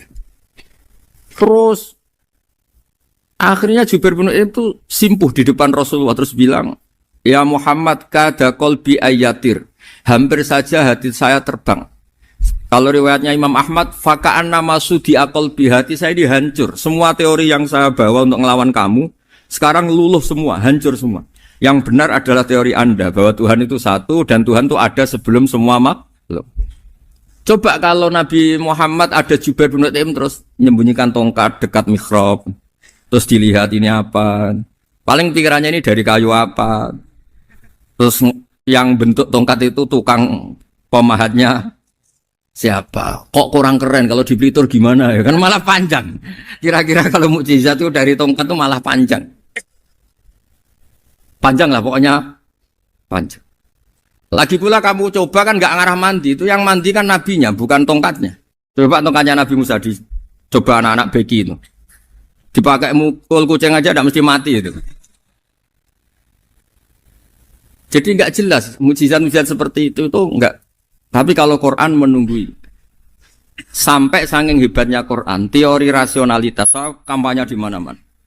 Tingkat validitas, tingkat kebenaran Quran itu bahkan bisa diuji tanpa membuktikan. Tanpa apa? Cukup pakai akal. Ya terus saya teruskan. Fala yamurru terus al-murad anna mu'jizatil anbiya inqaradat binqidari a'sam. Wa mu'jizatul Qur'an mustamirratun ila yaumil Ya. Wa kharquhu lil adat fi uslubihi wa balaghatihi wa ikhbarihi bil mawhibat. Terus kata ini yang ngarang Fathul Bari sarahnya Imam Bukhari. Fala yamurru asrun minal a'sar illa wa yadharu fihi syai'un mimma akhbaru bi annahu sayakun yadullu ala sihhati da'wahu. Wa hadza aqwal muhtamilat. Wa takmiluhu fil ladzi ba'da. Wa qilani ya. Anal al-makna anal mu'jizat al-madiyah kanat khissiyatan tusyahadu bil absar kana qoti soleh wa asa Musa. Mukjizatnya nabi-nabi dulu itu hanya penyembuh, hanya pelengkap, hanya nuruti keinginan mata. Seperti dahsyatnya apa? Laut Merah diseblak apa dipukul sama tongkatnya Nabi siapa? Itu semuanya itu hanya memanjakan mata. Urusan mata. Terus wow itu. Tapi kalau mukjizatnya Nabi Muhammad itu berdasar akal. Maksudnya berdasar akal nih dengerin ya. Dengerin betul. Ketika Laut Merah terus tersibak kan wow itu keren kan? Terus kita bilang menyimpulkan, wah kita tidak akan mampu. Itu bodoh sekali kesimpulan kita tidak akan mampu. Meskipun bikin nyamuk Anda juga tidak mampu. Loh untuk memutuskan tidak mampu saja kok sampai pertunjukan seperti itu tuh laopo, cek goblok gitu. Nah kalau kita karena umat yang pinter untuk memaksa kita nggak mampu, Allah bilang Inna wa la yastahi ayadriba mathalam ma ba'udah. Kita melihat nyamuk langsung berkesimpulan tidak mampu. Saya berkali-kali cerita nyamuk itu sudah kecil, masih punya urat, uratnya kayak apa? Masih punya kuman, kumannya seberapa? Ya enggak? Nyamuk itu kecil, punya organ tubuhnya punya urat. Itu kalau kamu pinter, antara tongkatnya Nabi Musa menyibak Laut Merah sama nyamuk itu sama-sama berkesimpulan melahirkan satu paham bahwa kita tidak mampu. Loh, untuk memaksa tidak mampu saja kok nuju pertunjukan ada onta keluar dari batu Nakotu Soleh, ada tongkat yang bisa mengeringkan laut. Cek goblok ya. Lah kita alhamdulillah ada jenis goblok yang seperti ini. Untuk ikrar bahwa Allah itu hebat ala kulli syai'in, cukup lihat nyamuk, kagum kan? Sudah tidak usah bikin hidup. Saya berkali-kali mencontohkan. Para pemahat tak suruh bikin patung gajah itu mampu. Tak suruh bikin patung nyamuk kalau bisa. Nyari materi dari apa? Gampang mana bikin patung gajah sama patung nyamuk? Gajah, makanya Allah bikinnya contoh itu untuk ijaz itu pakai nyamuk bukan pakai gajah. Itu kalau ustadz-ustadz yang agak jorok malah contohnya nyamuk, Gus. Itu kecil. Itu kayak apa? Di dalamnya dia hamil kan? Oh itu anaknya kecil lagi, telurnya kecil lagi itu gimana itu cara bikin ini? Makanya di sini ini ada kitab Itqan itu komentarnya itu lucu. Ini kitab Al-Itqan karangannya Imam Suyuti. Ini persis komentar saya tadi yang kata Imam Suyuti pengarang kitab Itqan. Wa ya imma khissiyah wa imma aqliyah. Jadi mukjizat itu ada yang fisik bisa dilihat indra. Panca indera bisa dilihat akal. Wa aktsaru mu'jizati Bani Israil kanat khissiyah li baladatihim. Bilada itu goblok. Wakil lati basoirihim. Dasar wong goblok. Mukjizat kok ngenteni sing wow. Maksudnya dasar untuk ngakui Allah hebat saja kok nunggu halal yang seperti itu. Paham? Mergo likil lati napa aklihim. Wa aksaru mu'jizati hadil ummah aqliyatun li farati dzakaihim wa kamali afwahihim. Dan mukjizatnya umat ini semuanya berdasar akal karena sudah cerdas. Jadi andaikan kita melihat tongkatnya Nabi Musa menyibak Laut Merah dengan melihat nyamuk, kesimpulan kita sama. Sama-sama wow, sama-sama keren, sama-sama memastikan kita tidak mampu. Makanya terus Quran menerangkan ya wa ma min dabatin fil ardi wala ta'iri yatiru bi janahihi illa umamun amsalukum. Jadi keseharian kita lihat burung kok terbang. Itu sudah ayatun min ayatillah. Paham ya? Dados niki kudu bangga ditunggoni napa Quran, nggih ditunggoni napa Quran. Wa mu'jizatul Quran tusyahadu bil basirah fayakunu mayatabi'u li ajlihi aksar. Terus li'annal ladzi yusyahadu bi'ainir ra'si yang qaridu bingkiradi musyahidi. Sesuatu yang tampilan dahsyatnya itu disaksikan mata, maka itu bisa habis. Era tongkat Nabi Musa seperti itu habis enggak? Bisa mengeringkan laut merah, habis kan? Tapi era mukjizatnya Quran ila yaumil qiyamah. Ya contoh sosial, saya kembali lagi ke sosial. Kamu punya teman awet atau punya istri awet, itu konsepnya ya wal kadhiminal ghaidh, agak gampang tersinggung. Coba kalau kamu setiap tersinggung putus, setiap tersinggung habis, kamu tidak punya teman, tidak punya istri. Sampai kita awet seperti ini, kalau kecewa ya wal kadhiminal ghaidh, ngempet. Termasuk saya ini, biasanya ngaji khusus terus baca gini ya kecewa. Tapi barokahnya diwarai Quran wal kadhiminal ghaidh, ngempet Gus, ngempet. Terus kecewa sama teman, kenapa tidak putus? Karena wal afina Aninna sudah, kalau kecewa maafkan. Coba kalau kita kecewa presiden demo, kecewa menteri demo, kecewa orang tua minggat. Ya kalau dicari, kalau tidak kan malu. Saya itu punya teman tak tanya, kecewa besar sama bapak itu. Kenapa tidak minggat? Malu. Kenapa malu? Takut gak dicari.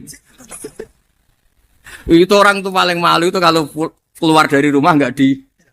Saya punya teman lagi, saya ini takut mati Gus. Kenapa? Takut istri saya tidak nangis Gus. Itu kematian terburuk itu kalau mati tahu istrinya ada nangis, itu malu betul itu.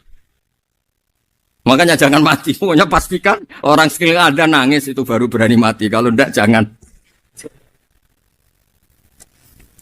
Ya jadi mukjizatnya Nabi itu luar biasa. Nah ini terus saya teruskan ya, makanya mukjizat terbesarnya Nabi adalah Al-Quran. Karena Al-Quran itu cerita tentang hukum-hukum akal, cerita tentang logika-logika peradaban. Misalnya logika peradaban, contoh paling gampang. Di Quran itu ada sekian ayat yang Allah cerita peradaban. Misalnya wa ahsinu innallaha yuhibbul muhsinin. Itu dikutip, terus kemudian disimpulkan dalam peradaban. Kata Sayyidina Ali karramallahu wajhah, ngendikannya gampang. Ahsin man syi'ta takun amirah. Kamu berbuat baik saja sama seseorang, maka otomatis kamu akan jadi pemimpinnya. Ada orang nggak tamat SD, nggak tamat papa, gobloknya minta ampun. Tapi karena gaji seorang pakar, oh kamu tak gaji 1 bulan 1 miliar, perusahaan saya jadikan besar. Itu dikongkan ngalor ngidul ya nurut. Hanya karena dia ihsan. Terus wastaghni amman syi'ta takun nadhira. Saya ulang lagi. Wastaghni amman syi'ta takun nadhira. Dan kamu jangan butuh orang lain, siapapun dia, maka kamu akan setara. Misalnya ada menteri, orang antri mau salim, tapi kamu tidak butuh, kan tenang saja. Tapi kalau kamu butuh, habis kamu. Iya kan? Kamu tidak butuh seseorang, maka kamu posisinya akan setara. Kamu harus sopan karena punya utang jasa. Kalau nggak punya apa-apa kan setar. Iya enggak? Misalnya kamu jajar rektor atau jajar menteri, jajar apa saja. Kalau kamu tidak punya utang kan, kamu jajar menteri tidak punya utang. Sama jajar satpam tapi punya utang, takut mana?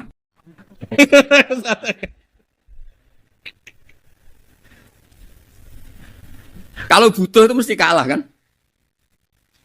Ada pejabat misalnya nggak begitu cantik sama perempuan cantik yang kamu butuh ingin dicintai, takut mak. Padahal nggak jelas orang ini pangkatnya apa, nggak jelas. Jadi dalam hukum sosial itu kata Sayyidina Ali wastaghni amman syi'ta takun nadhira. Kamu jangan butuh seseorang maka kamu akan setara. Terus yang terakhir wahtas ila man syi'ta takun asira. Asira pakai sin. Dan silahkan butuh seseorang maka kamu akan jadi budak dia. Ya coba misalnya Anda seorang profesor, seorang alim, seorang getop. Misalnya mencintai janda di ujung kampung sana, jalan kaki 2 kilo. Padahal itu gak tamat SD, tapi gara-gara seneng. Kacau kan? Logika kepangkatan hilang semua kan? Jadi itu hukum peradaban. Itu mewakili isi-isi sosial yang diterangkan Quran. Ya, dari paketnya 3 tadi ya. Ahsin man syi'ta takun amirah. Kamu berbuat baik sama seseorang maka kamu bisa memimpin. Wastaghni amman syi'ta takun nadhira. Kamu jangan butuh seseorang maka kamu akan setara. Mbok kamu ketemu orang terkaya di dunia. Ya ketemu orang terkaya di dunia, kamu jejer, kamu tidak butuh dia. Tenang kan bisa setara kan? Tapi kalau butuh harus sopan, ngajukan proposal, harus berakhlak karimah. Makanya sekarang Anda kok berakhlak kenapa? Ternyata mau nyalek. Biasanya Anda berakhlak kok berakhlak. Ada apa ini? Makanya guyonan di Rembang itu Beb Husen itu. Kalau ada orang mendadak sopan sama temannya, temannya curiga, kok tumben sopan, mau utang ya? Jadi zaman akhir itu kaji.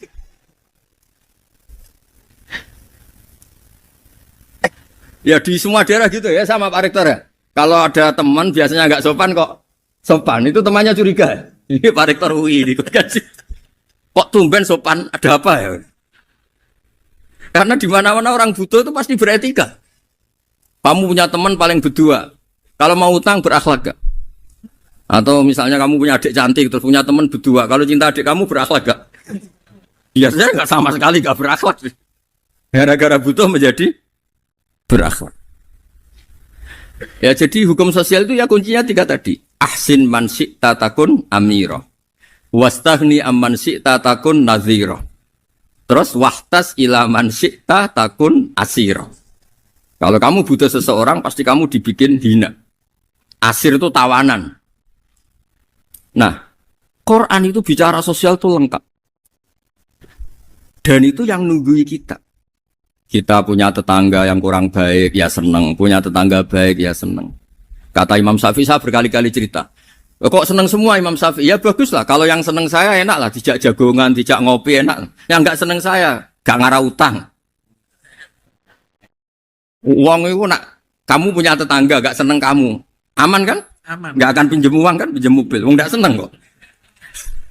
Makanya Imam Syafi'i itu kalau ngedikan luar Syafi'i, diceritain orang.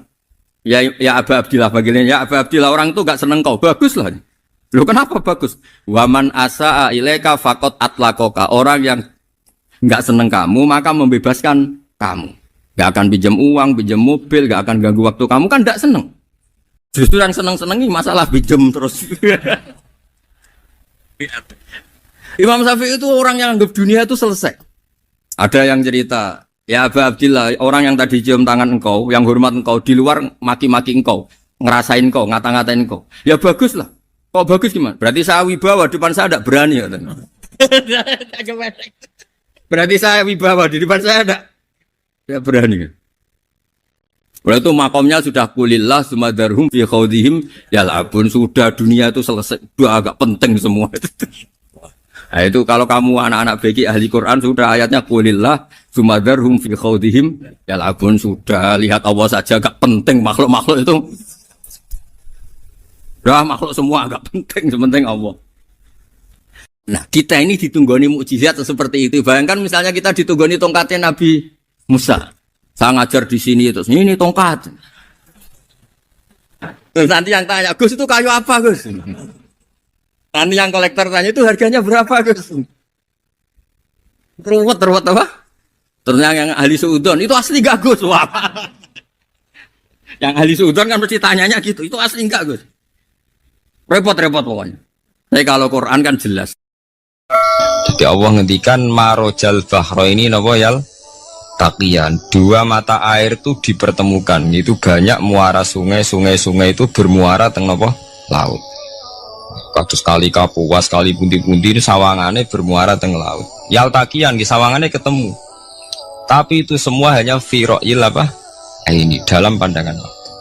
Kulo nate banyak ngaji tenggene kitab-kitab karangan Imam Rozi. Imam Rozi itu ulama tafsir besar ingkang menjelaskan posisi Quran sebagai wahyu yang berkarakter bahasa. Jadi Quran ini wahyu, dia mesti bener. Tapi piye wae Quran itu bahasa. Niki rungaken ya. Jadi Quran piye wae napa? Bahasa. Jadi mungkin sampean gak kaget. Mungkin sampean gak kaget ngimane sampean ipan mokong, ora wati paham lah iman apa mokong. Tapi kok anak putune sampean kok iso janggal mbek Quran. Nak generasine kula jenengan ra iso jawab, kok anak putune jenengan wis ra iman mbek Quran. Iman raturan, jadi gak diilmiah. Contohnya ngeten ya. Ketika banyak ilmuwan itu bisa dari orang Islam piyambak, dari orang Barat, baik itu sekuler, orientalis, Kristen, Katolik, macam-macam. ketika banyak ilmuwan tuh penemuannya lebih diakui secara ilmiah ketimbang tulisan-tulisan agama, itu kan menimbulkan keguncangan. Ndadekno iman iku oleh. Misalnya ngeten sing terkenal. Mungkin jenengan sering pireng. Nabi nate dawuh bulan itu ning langit ketiga. Nah, srengenge ning langit keberapa? Engko terus terakhir langit terakhir itu sing digoni Jibril. Nggih. Terus ketika wonten berita bahwa para NASA Amerika itu bisa naik bulan. Rata-rata kiai desa dulu gak percaya. Nabi Muhammad sing nabi nak munggah ning bulan tak tok pamit mbek Jibril ngono ae. Ora mesti dibukakno. Dibukakno ngenteni diintegrasi. Saiki sapa Muhammad mbek sapa Jibril dibukakno. Itu satu contoh. Kula dek dalu ngaji kalian santri-santri, kula terangaken. Jadi masalah utama umat Islam itu antara lafat ngene iku lugat. Iku terus diimani nganggo karpe dhewe. Lha iku sing dadi masalah utama. Lugat ya bahasa itu diimani menurut karpe dhewe, ora menurut karpe ilmiah. Contohnya gampang kan. Sampeyan bayangno langit itu apa? Langit itu satu wilayah, satu area sing digoni malaikat, satu area yang tidak tersentuh. Kemana bayangno langit itu satu area yang tidak tersentuh. Sehingga ono kabar nak bulan ning langit ketiga kok terima menuso tok bulan terus sampean ora percaya. Gue dianggap masuk wilayah sing wis wilayah Jibril. Padahal tidak begitu. Masalah istilah sama itu istilah lughat. Terus Imam Razi menjawab sama itu istilah lughat. Jadi sesuatu yang tidak bumi ini itu namanya sama. Sesuatu yang tidak bumi ini namanya sama. Sampai sing nate kaji sing numpak pesawat. Kalau nggih nate numpak pesawat sing jarak-jarak jauh. Sampai ndelok dhuwur ke langit. Ngisor ke napa? Langit sampai nak buka tong pesawat king jendela. Delok ngisor ngeten ke langit, delok dhuwur ke napa? Langit. Sebab itu istilah langit itu hanya untuk menunjuk, istilah sama itu hanya menunjuk sesuatu yang tidak bumi. Terus Imam Razi mencontohkan Allah dawuh alam taro kaifa daraballahu masalan kalimatan kasajaratin apa thayyibatin asluha sabitun fil ardi wa far'uha apa fis sama, nggih. Asluha sabitun apa fil ardi wa far'uha apa fis sama. Kalimat thayyibah iku kaya wit sing thayyibah. Ini ku wit kurma. Asluha sabitun fil ardi. Akare wit kurma menghunjam ning bumi. Wa far'uha fis sama. Cabang-cabangnya atau dahane fis sama. Ya artinya kan sederhana loh nggih. Wit kurma ku dahane fis sama. Sama artinya mosok koyo bayangane sampean sesuatu yang bener-bener gak tersentuh. Wong dahane wit kurma fis sama. Jadi kasajarotin apa? Thayyibatin asluha sabitun fil ardi wa far'uha apa? Fis sama. Sama to mriku mosok artine langit sing enggak terjangkau. Wong artine kaya wit kurma sing akare menghujam ning bumi wa far'uha apa? Fis sama. Dahan-dahane utawa cabange fis sama. Sebab itu istilah sama tenggene Quran itu menunjuk satu arti yang tidak bumi. Nah, sama delok teng munjid, teng kamus-kamus mutlakul uluwi, sesuatu yang atas itu sama. Sebab itu ketika ditemukan, nah ini kalau cerita astronomi, ane iman itu dibaringi mbek ilmu. Nah, cara ilmu falak, cara ilmu astronomi, bumi itu kan berputar. Ketika kita di atas, kita ngalami siang. Ketika kita di bawah, kita ngalami malam. Orang kok srengenge ambles ning bumi niku. Lah nek srengenge ambles ning bumi logikane kan mboten masuk akal. Mergo srengenge luwih gedhe, mosok iso ketelan barang sing luwih cilik. Nah, tapi kenapa istilah-istilahnya kok hatta idza balagha maghribas syamsi wajadaha taghrubu fi ainin hamiatin. Nak wis wayahe sore, ben delok srengenge sawangane ya surup ning mata air. Angger sore sampean delok nang gunung, nggih. Nak sore sampean teng gunung, sampean delok srengenge sawangane ambles teng laut. Wajadaha taghrubu fi ainin hamiyah. Lah itu jalan keluarnya apa ya? Kayak Imam Suyuti ini firaqil aini sawangane. Dadi piye wae Quran itu pakai lugat, balik ning istilah sawangane.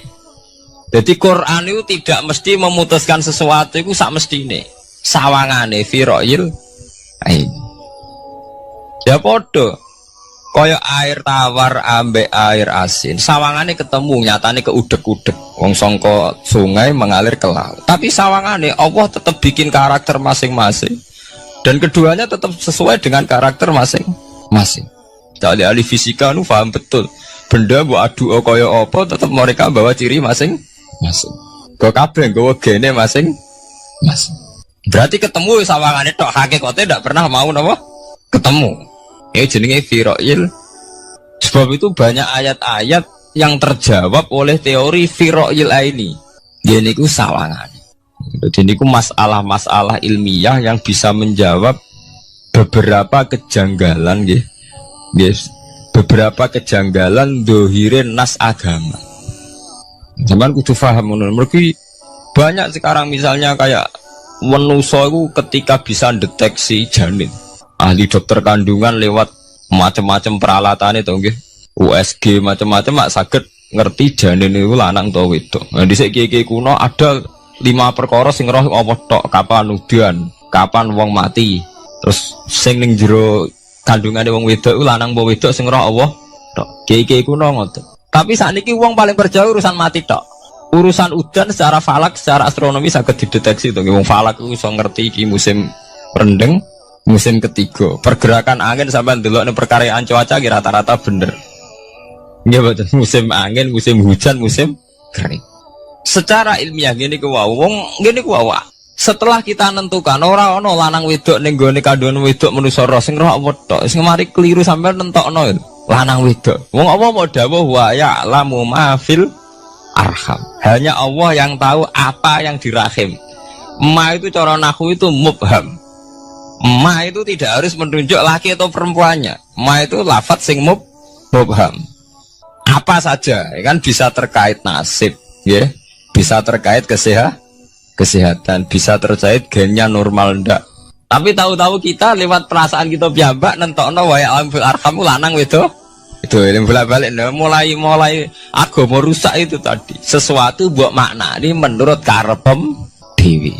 Iwak tunggale Allah dawuh wa ma min dabatin fil ardi illa ala wahi napa rizqu kabeh sing gremeng ing bumi Allah nanggung rezekine.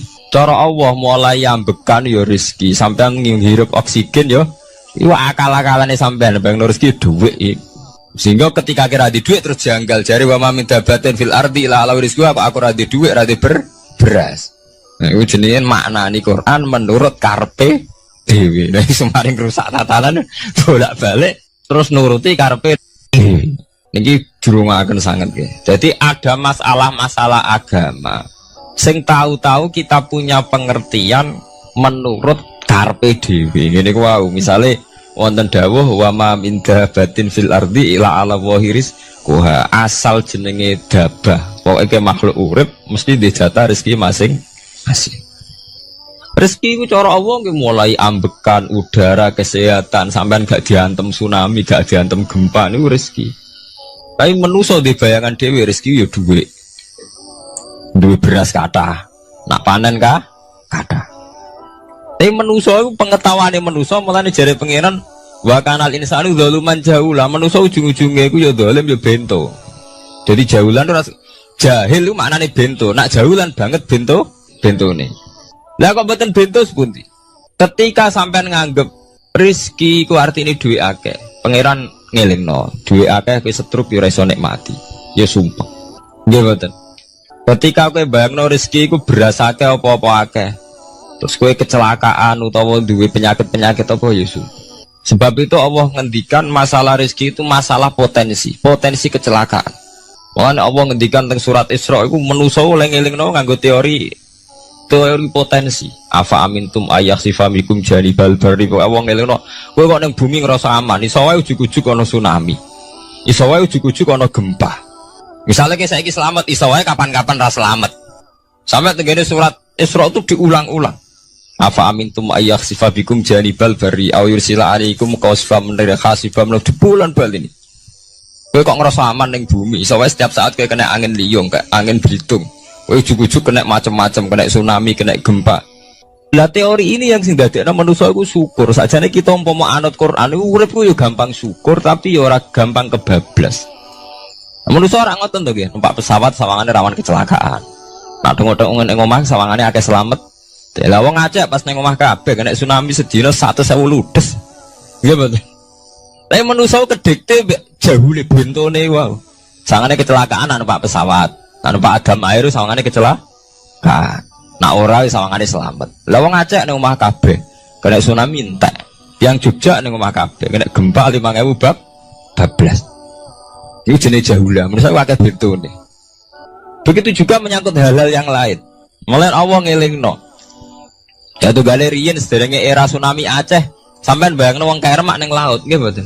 Saiki entek teori kerem ning laut. Wong Aceh ning darat kabeh.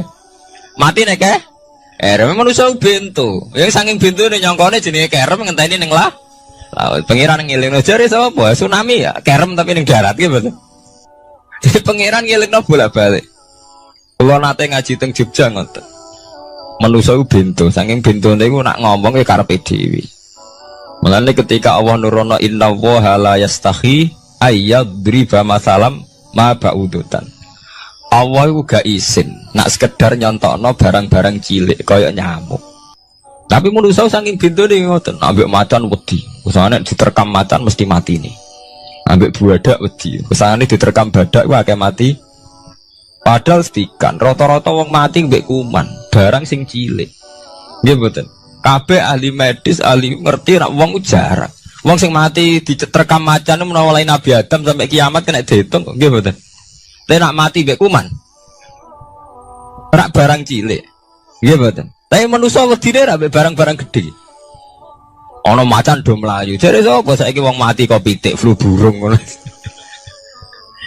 Lha iku betapa bodohne manusa, gara-gara macan bodhi iso nyakar kowe wedi.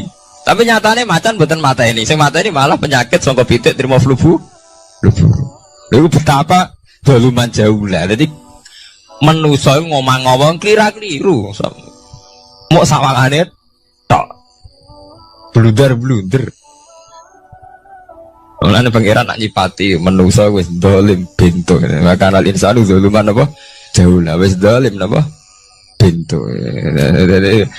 Menjenak dituruti ngoten klira-kliru.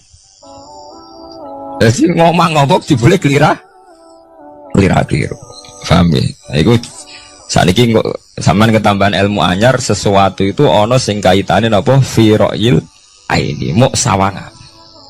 Sebagian ilmune manusa mau nuruti napa sawangane ora nganti tok ilmu hakikat.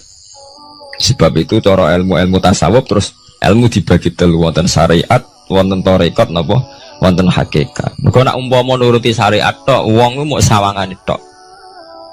Ya sawangane wis salat, wis sujud. Jebule atine ra melok sujud. Atine brontak ene pangeran. Artine sujud kan wong tunduk kabeh ning khairihi wa syarrihi minallah. Jebule sawangane sujud tapi grundal-grundal mek pangeran jenenge sawangane. Mulane terus wonten ilmu hakikat ora oleh mau nglakoni syariat tok. Kudu ana hakikate. Engko nek ana hakikat ya ngoten niku wau. Mok barang mok amen sawangane tok. Sawangane sedekah jebule bar gaya mbek unda-tunda. Lah tapi sampean nak nganggo ilmu hakikat kan ngerti, manusa mok koyo dakon. Jadi sampean sedekah carane ikhlas ku gampang. Nemen gampang.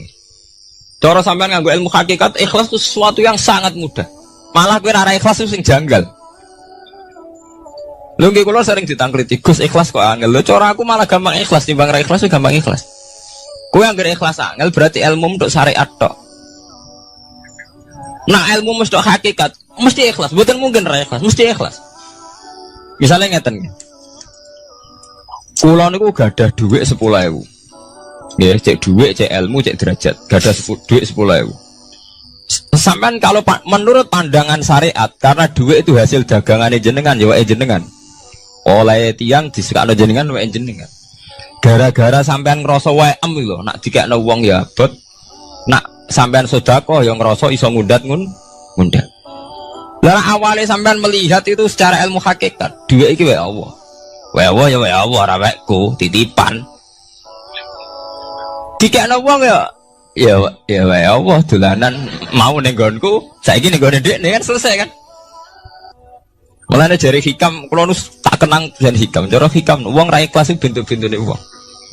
Enggak cara hikam logikane gampang. Jadi hikam motivasi ikhlas nu nganggo ilmu hakikat gampang. Ngeten redaksine. Kaifatat lubul ajra mimman huwa muhdihi ilaika. Utekem lu betakok ndi? Kok njaluk opah mbek wong sing ngekeki hadiah ku piye? Contohnya ngeten, sampean tak kei dhuwit 100 juta. Tak kei. Sampean tak kon dagang.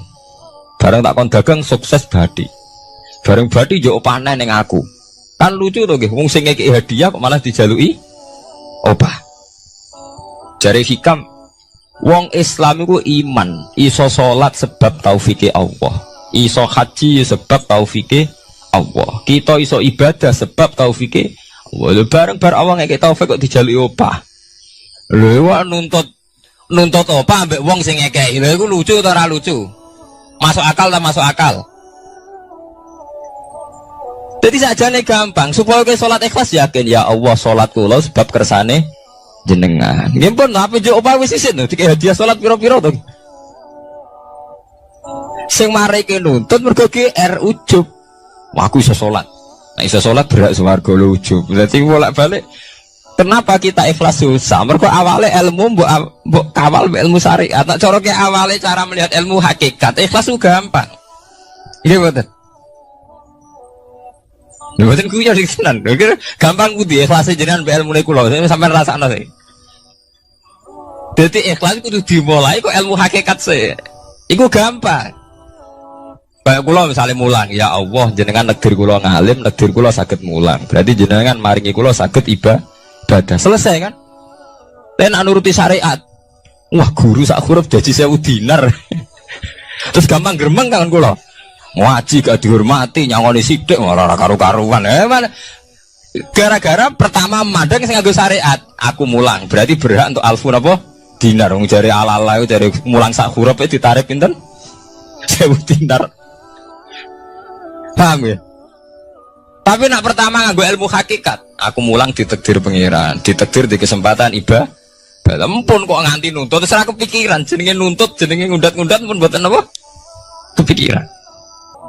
Paham nggih? Dadi saiki dilatih carane ikhlas ku piye anut ilmu hakikat. Ilmu sing awale wis anut ilmu napa? Hakikat. Nek kowe pertama nganggo syariat, ikhlas meksa kowe.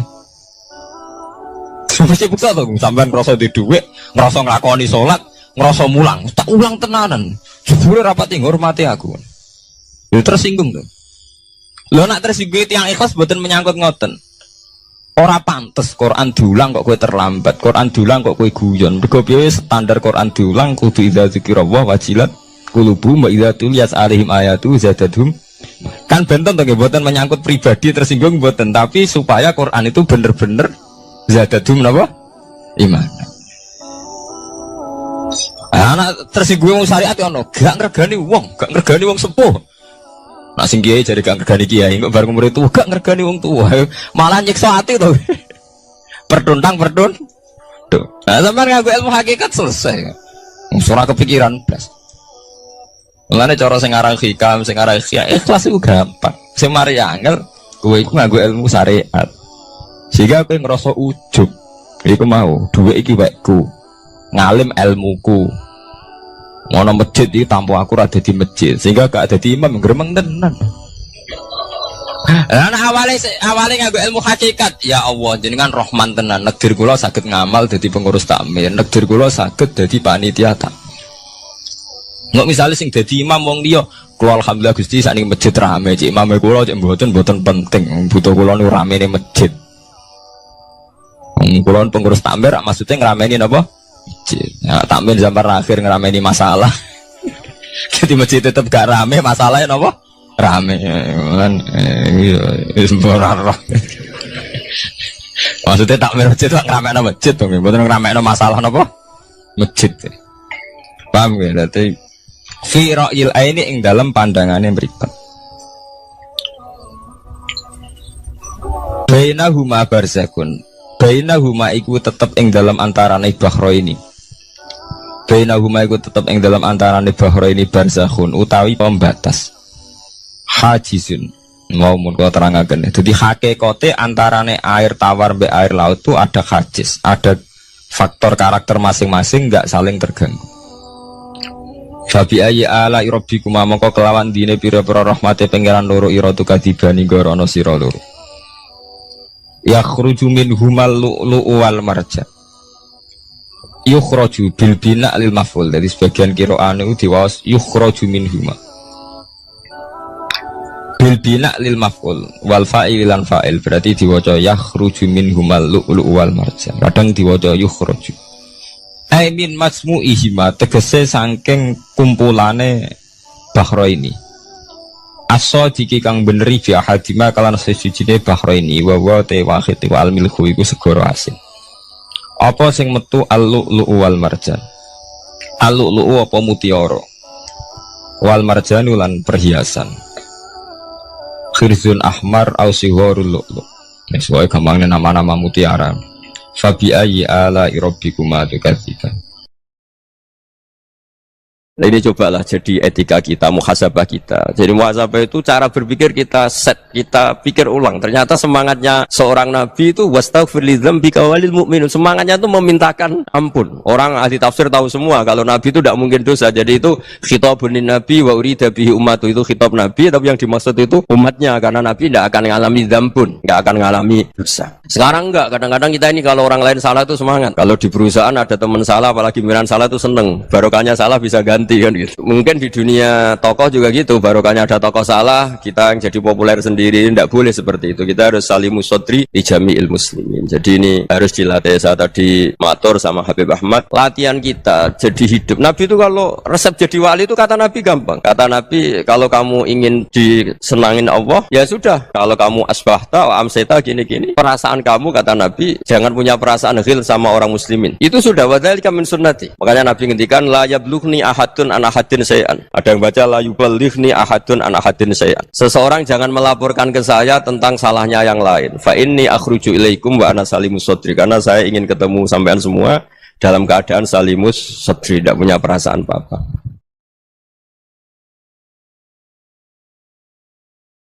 Dalam konteks Indonesia, muhasabah itu sudah jadi perilaku ya.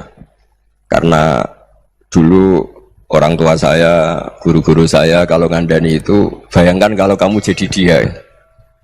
Jadi misalnya kita mentang-mentang atasan, otoriter sama bawahan. Bayangkan kalau kamu jadi yang bawahan itu kayak apa? Laukun tamakana, kalau orang Arab bilang, bayangkan kalau kamu di posisi dia. Makanya guyonannya orang-orang Indonesia itu kan orang ngaramkan judi gitu, bareng dikasih tahu, tapi yang menang anak jenengan, alhamdulillah. Ternyata ngaramkan itu karena ada anaknya. Kalau anaknya yang menang ya seneng. Meskipun itu guyonan, tapi saya punya padanan itu dalam kitab Hikam. Nabi Ibrahim itu Khalilur Rahman, tentu bencinya minta ampun sama yang namanya maksiat. Suatu saat beliau diterbangkan di alam malakut. Itu kalau di Hikam saya halaman 15 juga. Saya masih ingat betul. Mungkin kalau Anda beda halaman karena beda cetakan, atau nggak punya kitabnya, atau punya tapi tidak bisa baca. Nah itu jadi berbagai kemungkinan. Atau punya tidak bisa baca tapi dianggap jimat, atau digo pencitraan. Banyak itu kaji-kaji tidak bisa baca kitab tapi di ruang tamunya kitabnya besar-besar. Pencitraan itu, tapi ya bagus lah, nggak apa-apa untuk syiar. Setelah diterbangkan di alam malakut, diperlihatkan sama Allah, ada orang pezina, ada orang syaribul khomri, ada orang mabuk, ada orang macam-macam. Allah tanya sama Nabi Ibrahim, bagaimana pendapat kamu Ibrahim tentang mereka yang maksiat? Kata Nabi Ibrahim, ya Allah, habisi saja mereka. Mereka hidup di bumi engkau, makan rezeki engkau, kemudian mereka ada taat sama engkau. Singkat cerita, di fase itu, saya ulang lagi, di fase itu Allah nurutin sampai sekian peristiwa, mungkin 3 atau 4. Sudah, setelah sekian tahun Nabi Ibrahim lupa peristiwa itu, kemudian beliau diminta menyembelih anaknya. Ini versi kitab Hikam. Memang versinya banyak tentang kenapa Nabi Ibrahim disuruh menyembelih anaknya. Ketika mau menyembelih anaknya, Nabi Ibrahim ragu. Huwa samratu fuadi. Anak saya ini buah hati saya, kenapa engkau suruh menyembelih? Terus kata Allah, apa kamu tidak ingat ketika kamu saya angkat di alam malakut, kemudian kamu usul bunuh-bunuh, saya ada mempertimbangkan usul Anda, tapi kenapa sekarang saya merintahkan kamu mikir gitu. Terus, ya karena ini anak saya ya Allah. Terus kata Allah, rumang samu wong sumpah kon mateni gak gawean kau sing gawe kowe enak wae usul mateni. Jadi sebenarnya saya yang bikin kemudian Anda enak aja usul membunuh. Semenjak itu Nabi Ibrahim itu di eranya itu asfaqun nas, orang paling sayang sama manusia. Karena kadang kita keras itu ya kebetulan tuh udah anak kita, ada keluarga kita. Cara orang Jawa itu kan gitu ya, kalau ada perempuan terus macak yang macam-macam pakai sepeda motor cowok terus wah itu luput suwuk semoga-moga gini, tapi setelah dikasih tahu niku ponakane jenengan semoga-moga selamat. Jadi jangan-jangan kemarin ahli ma'asi itu kebetulan tuh tidak keluarga kita. Kalau keluarga kita yang pernah salah pada kita, semangat kita mintakan maaf. Jangan-jangan kita didikte hukum sosial gitu. Jadi orang yang salah kebetulan tuh orang yang menservis kita atau keluarga kita atau orang dekat kita, jangan-jangan semangat kita mintakan ampun. Tapi kalau sama orang lain kebetulan musuh kita semangatnya minta itu kena adab. Nah ini yang nggak boleh dalam Islam. Islam mengajarkan niru Rasulullah SAW, Nabi itu rahmatal lil alamin. Bahkan kemarin saya ngaji virtual sama beberapa habaib, ada Habib Ali Al-Jufri dari Mesir, ya, ada Habib Alwi dari Kuitang, ada Habib Nabil Al-Musawa. Dari sekian habaib itu saya masih ingat diantaranya yang didawuhkan rahmatan lil alamin itu ketika Nabi adahu kaumuh, disakiti oleh kaumnya, dan itu mereka masih kafir semua. Itu mereka dapat doanya Nabi Allahumma hdi qaumi fa innahum la ya'lamun. Kayak apa baiknya Nabi, orang yang menyakiti, yang melukai, tapi Nabi masih berdoa Allahumma hdi qaumi fa innahum la ya'lamun. Sayyidina Umar dapat doanya Nabi itu yakhina kana kafiran, ketika masih kafir didoakan Allahumma aizzal Islam bi Umar. Itu ketika masih kafir. Itu pelajaran bagi kita bahwa yang sedang tidak cocok pun itu berdapat doa kita. Ya doa supaya kondisi kita baik, hari tambah baik. Karena agama ini saya berkali-kali bilang limangka yarjuwa wal yaumal akhir. Agama ini diperuntukkan bagi yang selalu punya harapan pada Allah Subhanahu wa taala. Saya cerita muhasabah ini tentang hubungan kita dengan Allah. Di Indonesia itu banyak orang fasik, banyak orang nakal. Ya di mana-mana orang nakal itu ya mayoritas, wa aksaruhum fasikun. Tapi berkahnya harapan. Mungkin saya kira nakal sok benda, mungkin saya kira sholat sok ben sholat, mungkin sekarang belum sakhok, belum dermawan, suatu saat dermawan. Barokahnya itu kefasikan ini dianggap sementara. Sedang fasik, sedang tidak benar. Karena kiai-kiai kita, para guru-guru kita, para habaib utamanya itu mesti bilang semoga husnul khotimah. Nah barokahnya doa itu semoga husnul khotimah itu menjadikan satu pola sosial. Yang sedang fasik ini masih diharapkan jadi lebih baik, jadi lebih. Sehingga kita tidak ngambil sikap ekstrim, ya ingin menghabisi atau ingin mengadili, tidak. Karena selalu kita punya harapan. Dan agama ini limangkan yarjuwa wal yaumal akhir. Bayangkan dulu kalau yang nakal itu anak kamu. Pasti kamu nggak ingin kan langsung dapat azab, dapat apa. Padahal kita semua jadi tokoh ini abul kulli, bapak dari semuanya. Sehingga ketika Rasulullah SAW jalan-jalan kemudian melihat perempuan sedang menyalakan api. Kalau apinya mati ditiup, anaknya dijauhkan. Nanti kalau sudah jauh dari api, anaknya digendong lagi. Terus kata Rasulullah, matur ke semua sahabat, Aro'aitum anna hadih tarikhatan waladaha alan nar. Apa kamu berpendapat bahwa perempuan ini akan melemparkan anaknya ke neraka? Tidak ya Rasulullah. Tidak akan seorang ibu melemparkan anaknya ke api. Terus kata Rasulullah, Allahu arhamu min hadih biwaladiha. Allah lebih rahman, lebih rahim dibanding orang tua ini kepada anaknya. Ini yang harus kita kenalkan terus, kita kampanyakan terus. Supaya orang hubungannya dengan Allah itu nyaman, asik. Sehingga dengan demikian selalu ada harapan bahwa yang sedang nakal ini suatu saat tobat. Kita tidak boleh menghukumi pasti begini, pasti gini. Itu tidak wilayah kita. Itu juga yang dicontohkan Rasulullah SAW. Secara lahir Nabi itu nggak berkenan sama Wahsy. Karena Wahsy itu salahnya salah fatal. Karena membunuh ahabban nasi ila Rasulillah, yaitu membunuh Sayyid Hamzah. Jadi ketika Wahsy tobat, Nabi itu nerima tobatnya. Dan ketika beliau dengan basariyahnya agak siap ketemu Wahsy karena harus ingat Sayyid Hamzah, basariyahnya diturutin. Oke, kamu iman, saya turutin, tapi jangan sering ketemu saya. Karena kalau ketemu kamu, saya masih ingat sama paman saya, Sayyid Hamzah. Kita bisa ngelola seperti itu. Kita tidak cocok sama orang, bagaimanapun mereka umat Rasulullah SAW, kita tetap mencintai mereka. Misalnya kalau beda agama, mereka sama-sama orang Indonesia, kita mencintai mereka atas nama warga Indonesia. Tapi kalau misalnya potongannya ora cocok, beda kultur, terus bawaannya itu mangkel no coro Jawa, ya bisa diilmoni, jangan ketemu. Wong sudah tidak cocok, ingin ketemu nyari solusi, roh ini tok seneng itu kan ya repot itu. Ya sudah kalau nggak pati cocok ya jangan sering ketemu. Dan itu kita bisa memanage seperti itu tuh bisa. Saya berkali-kali cerita tentang Imam Syafi'i.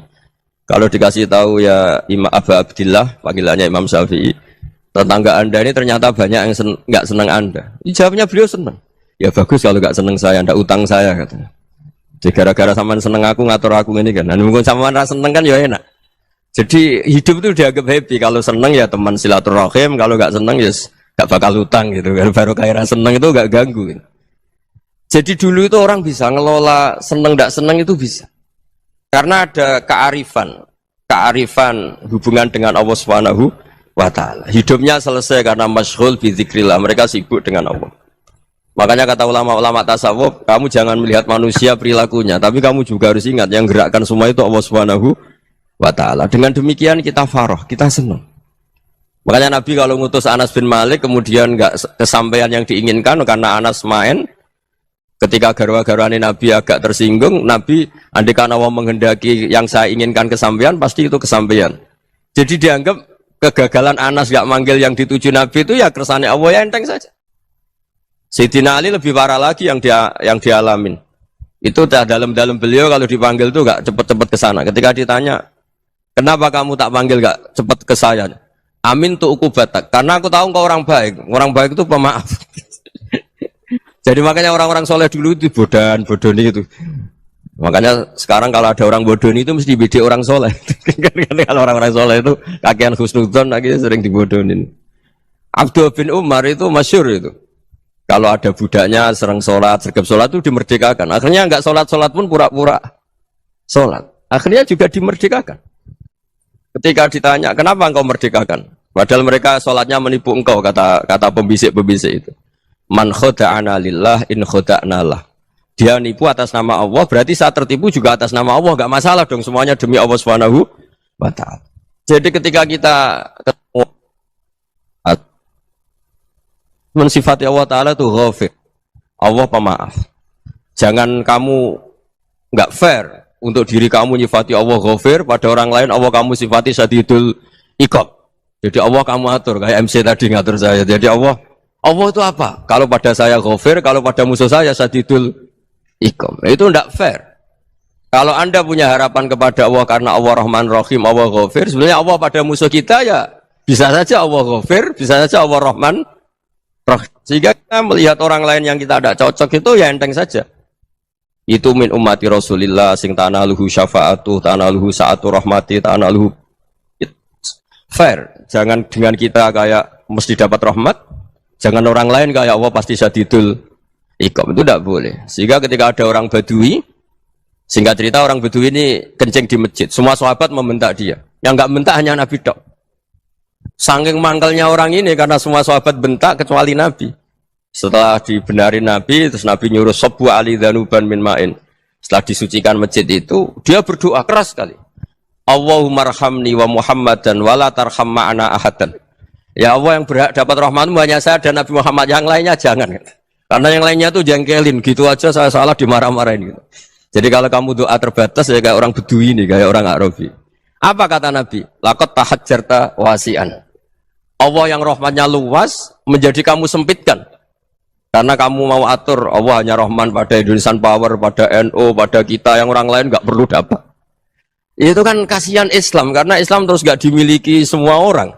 Allah tidak dimiliki semua orang, Rasulullah tidak dimiliki semua orang karena tipe NU, tipe ormas tertentu, tipe nggak boleh seperti itu, nggak boleh takhasyar tawasian kata Nabi, tidak boleh mempersempit zat yang rahmatnya itu luas. Ini semoga etika ini kita pakai di Indonesia. Yang sedang fase kita harapkan lebih baik, yang sedang nggak dapat hidayah kita doakan dapat apa hidayah. Masyhur kan, makanya tadi saya mohon sama Habib Ali supaya Habib Ahmad supaya tetap mahalul qiyam tabaruk sama Habib Ali. Di antara doa-doa di Simtud Duror masyhur itu antuqa bilal mudhniba minnah fil ghufran wal musi'ah bil ihsan. Jadi harapannya para habaib, para orang-orang baik dulu ya, semoga yang dosa itu dimaafkan, yang sedang salah dibuka, bikin lebih baik. Nabi itu tugasnya juga gitu. Wastaghfir li dzambika walil mu'minina wal mu'minat. Nabi itu tugasnya juga memintakan ampun yang sedang salah. Nah ini cobalah jadi etika kita, muhasabah kita. Jadi muhasabah itu cara berpikir kita set, kita pikir ulang. Ternyata semangatnya seorang nabi itu wastaghfir li dzambika walil mu'minun. Semangatnya itu memintakan ampun. Orang ahli tafsir tahu semua kalau nabi itu tidak mungkin dosa. Jadi itu khitabun nabi wa urida bihi ummatu, itu khitab nabi, tapi yang dimaksud itu umatnya, karena nabi tidak akan mengalami dzambun, tidak akan mengalami dosa. Sekarang enggak, kadang-kadang kita ini kalau orang lain salah itu semangat. Kalau di perusahaan ada teman salah, apalagi pimpinan salah itu seneng, barokahnya salah bisa ganti kan gitu. Ya, jadi kalau mungkin di dunia tokoh juga gitu, barokahnya ada tokoh salah, kita yang jadi populer sendiri, tidak boleh seperti itu. Kita harus salimus sodri di jami'il muslimin. Jadi ini harus dilatih. Saya tadi matur sama Habib Ahmad, latihan kita jadi hidup. Nabi itu kalau resep jadi wali itu kata Nabi gampang. Kata Nabi, kalau kamu ingin disenangin Allah, ya sudah. Kalau kamu asbahta, amseta, gini-gini, perasaan kamu, kata Nabi, jangan punya perasaan ghil sama orang muslimin. Itu sudah, wadzalika min sunnati. Makanya Nabi ngendikan la yablughni ahadun an ahadin syai'an. Ada yang baca la yuballighni ahadun an ahadin syai'an. Seseorang jangan melaporkan ke saya tentang salahnya yang lain. Fa inni akhruju ilaikum wa ana salimus sadri. Karena saya ingin ketemu sampean semua dalam keadaan salimus sadri, tidak punya perasaan apa-apa. Karena kalau nurutin pembisik, nurutin informasi itu ya repot, karena orang pasti sepihak. Ada kiai yang top, datang ke kampung-kampung ning desa-desa. Kata yang seneng itu punya akhlak. Wah itu bagus orang besar datang ke kampung-kampung. Kata yang enggak seneng, wah itu jobnya kiai kecil kok diambil, itu kan ya kasihan itu kan sudut pandang. Makanya saya sering bilang, akal kita ini cukup untuk mentasdik Rasulullah SAW. Meskipun perasaan kita kadang orang Jawa itu beda. Saya berkali-kali bilang sama peneliti dari Jogja, kenapa sih Gus para nabi itu kok poligami istrinya banyak?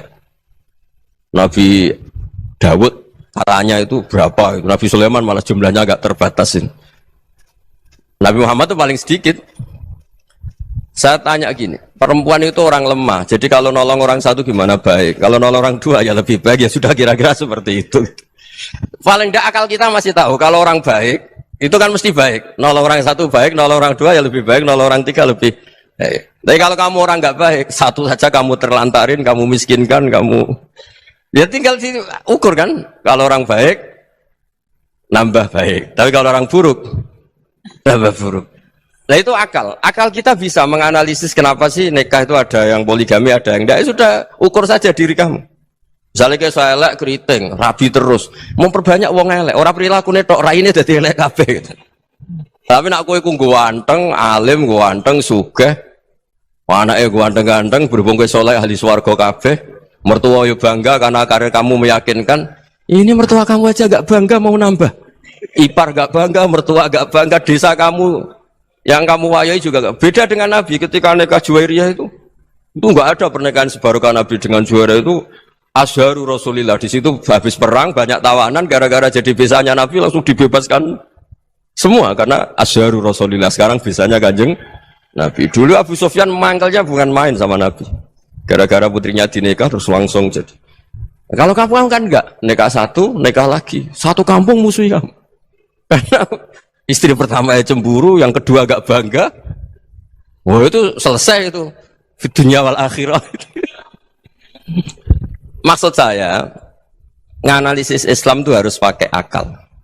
Dan akal yang dipakai, ini saya bawa ke kitab Ihya, adalah pikiran-pikiran para ulama. Makanya ketika Imam Ghazali ketika ditanya, fakaifa bi muslimin fasikin asawwaha fi jami'i amri. Kalau ketemu orang fasik, orang Islam tapi fasik, perilakunya enggak ada yang benar. Kata Imam Ghazali jawabnya lucu, aneh. Ma min muslimin illa wa islamuhu ta'ah. Tidak ada orang Islam kecuali dia mau Islam, membenarkan Allah dan Rasul itu sudah taatnya dia. Kok kamu tidak bisa melihat taatnya dia? Dia pikirannya kan ini pemabuk, ini tukang apa. Tapi kata Imam Ghazali, sebenarnya kamu masih bisa berpikir positif. Ma min muslimin illa wa islamuhu ta'ah. Tidak ada seseorang Islam ketika dia milih Islam itu pasti ada taatnya, yaitu tasdik pada Allah dan tasdik kepada Rasulullah Shallallahu Alaihi Wasallam. Jadi dengan pola seperti itu, maka di antara guru-guru kita yang modern ya di era Mbah Maimun, di sini ada Habib Ahmad, Habib Salim, syair yang sering dibaca beliau adalah ada orang munajat sama Allah, ini cerita munajat. Itu orang itu ngendikan gini, ana mutnibun, ana mukhtiun, ana asi, huwa rahimun, huwa ghafirun, huwa afi. Ya Allah, saya mukhti, saya orang yang salah. Ana mutnib, saya orang yang dosa. Ana asin, saya sering maksiat. Tapi engkau ya Allah, engkau ghafir, pemaaf. Engkau rahim, maha pengasih. Engkau afin, yang mudah memaafkan. Terus kata orang ini, ya agak kurang ajar, tapi saking senengnya sama Allah. Qobal tuhunna salasatan bisalasati. Ya gini saja ya Allah, sifat engkau diadu dengan sifat saya. Engkau Tuhan, Gusti, nggak boleh kalah katanya. Terus wasatahliban ausofu ausofi, dan kau pasti pemenangnya gitu. Jadi ada orang rayu Allah dengan cara seperti itu ya ada ya. Saya ini manusia, salah saya banyak. Engkau ampunannya banyak. Engkau Tuhan, Gusti, nggak boleh ampunan Anda, ampunan engkau kalah dengan salah saya. Nggak boleh Tuhan kok kalah. Nah, jadi untuk supaya orang punya harapan gitu. Banyak juga wali-wali yang jadab ketika datang ke makam Rasulullah SAW. Itu kalau dongo ya agak kacau sebetulnya, cara syariat agak kacau. Ya Allah, engkau punya dua pilihan. Jika engkau menjadikan saya soleh, surah habibu, yang senang kekasihmu, yaitu Rasulullah SAW. Tapi jika engkau menjadikan saya fasik, surah adubu, yang senang itu setan. Monggo jenengan mau menyenangkan kekasih jenengan, mau menyenangkan musuh jenengan, monggo. Jenengan bebas kok memilih. Nah, mestinya Allah ya senang menyenangkan kekasihnya. Jadi ya, intinya Allah dipaksa untuk menjadikan dia orang soleh gitu. Jadi kayak kemarin itu Pak Bu siapa? Kesini itu yang sama jenengan. Kuliah ke sini itu sama Habib Ahmad. Saya pertama enggak mau, lama-lama Habib Ahmad. Ini gimana, Gus? Orang taunya saya dekat jenengan, kalau enggak kasil saya waduh. Ini kayak doanya wali yang tadi. Enggak punya pilihan, Bu. Enggak ada pilihan ini. Jadi saya mohon muhasabah itu dimulai cara berpikir.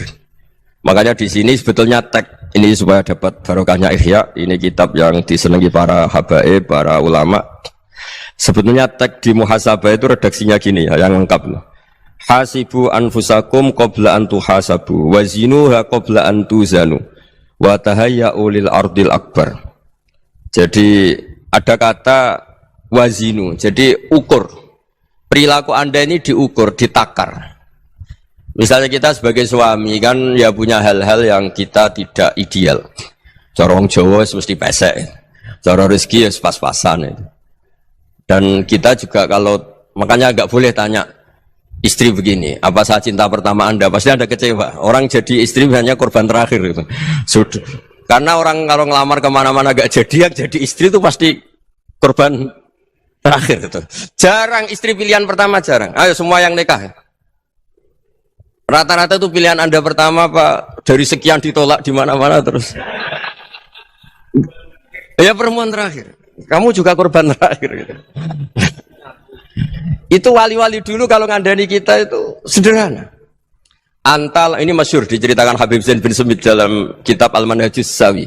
Antalam tajid min nafsika kullama turid. Fa kaifa turidu min ghairika kullama turid. Kamu yang ingin ideal saja, kamu tidak menemukan pada diri kamu untuk menjadi ideal. Kamu kan ingin ganteng, ingin punya uang banyak, ingin perilaku Anda sempurna. Anda saja yang punya keinginan tidak bisa mewujudkan keinginan Anda sendiri.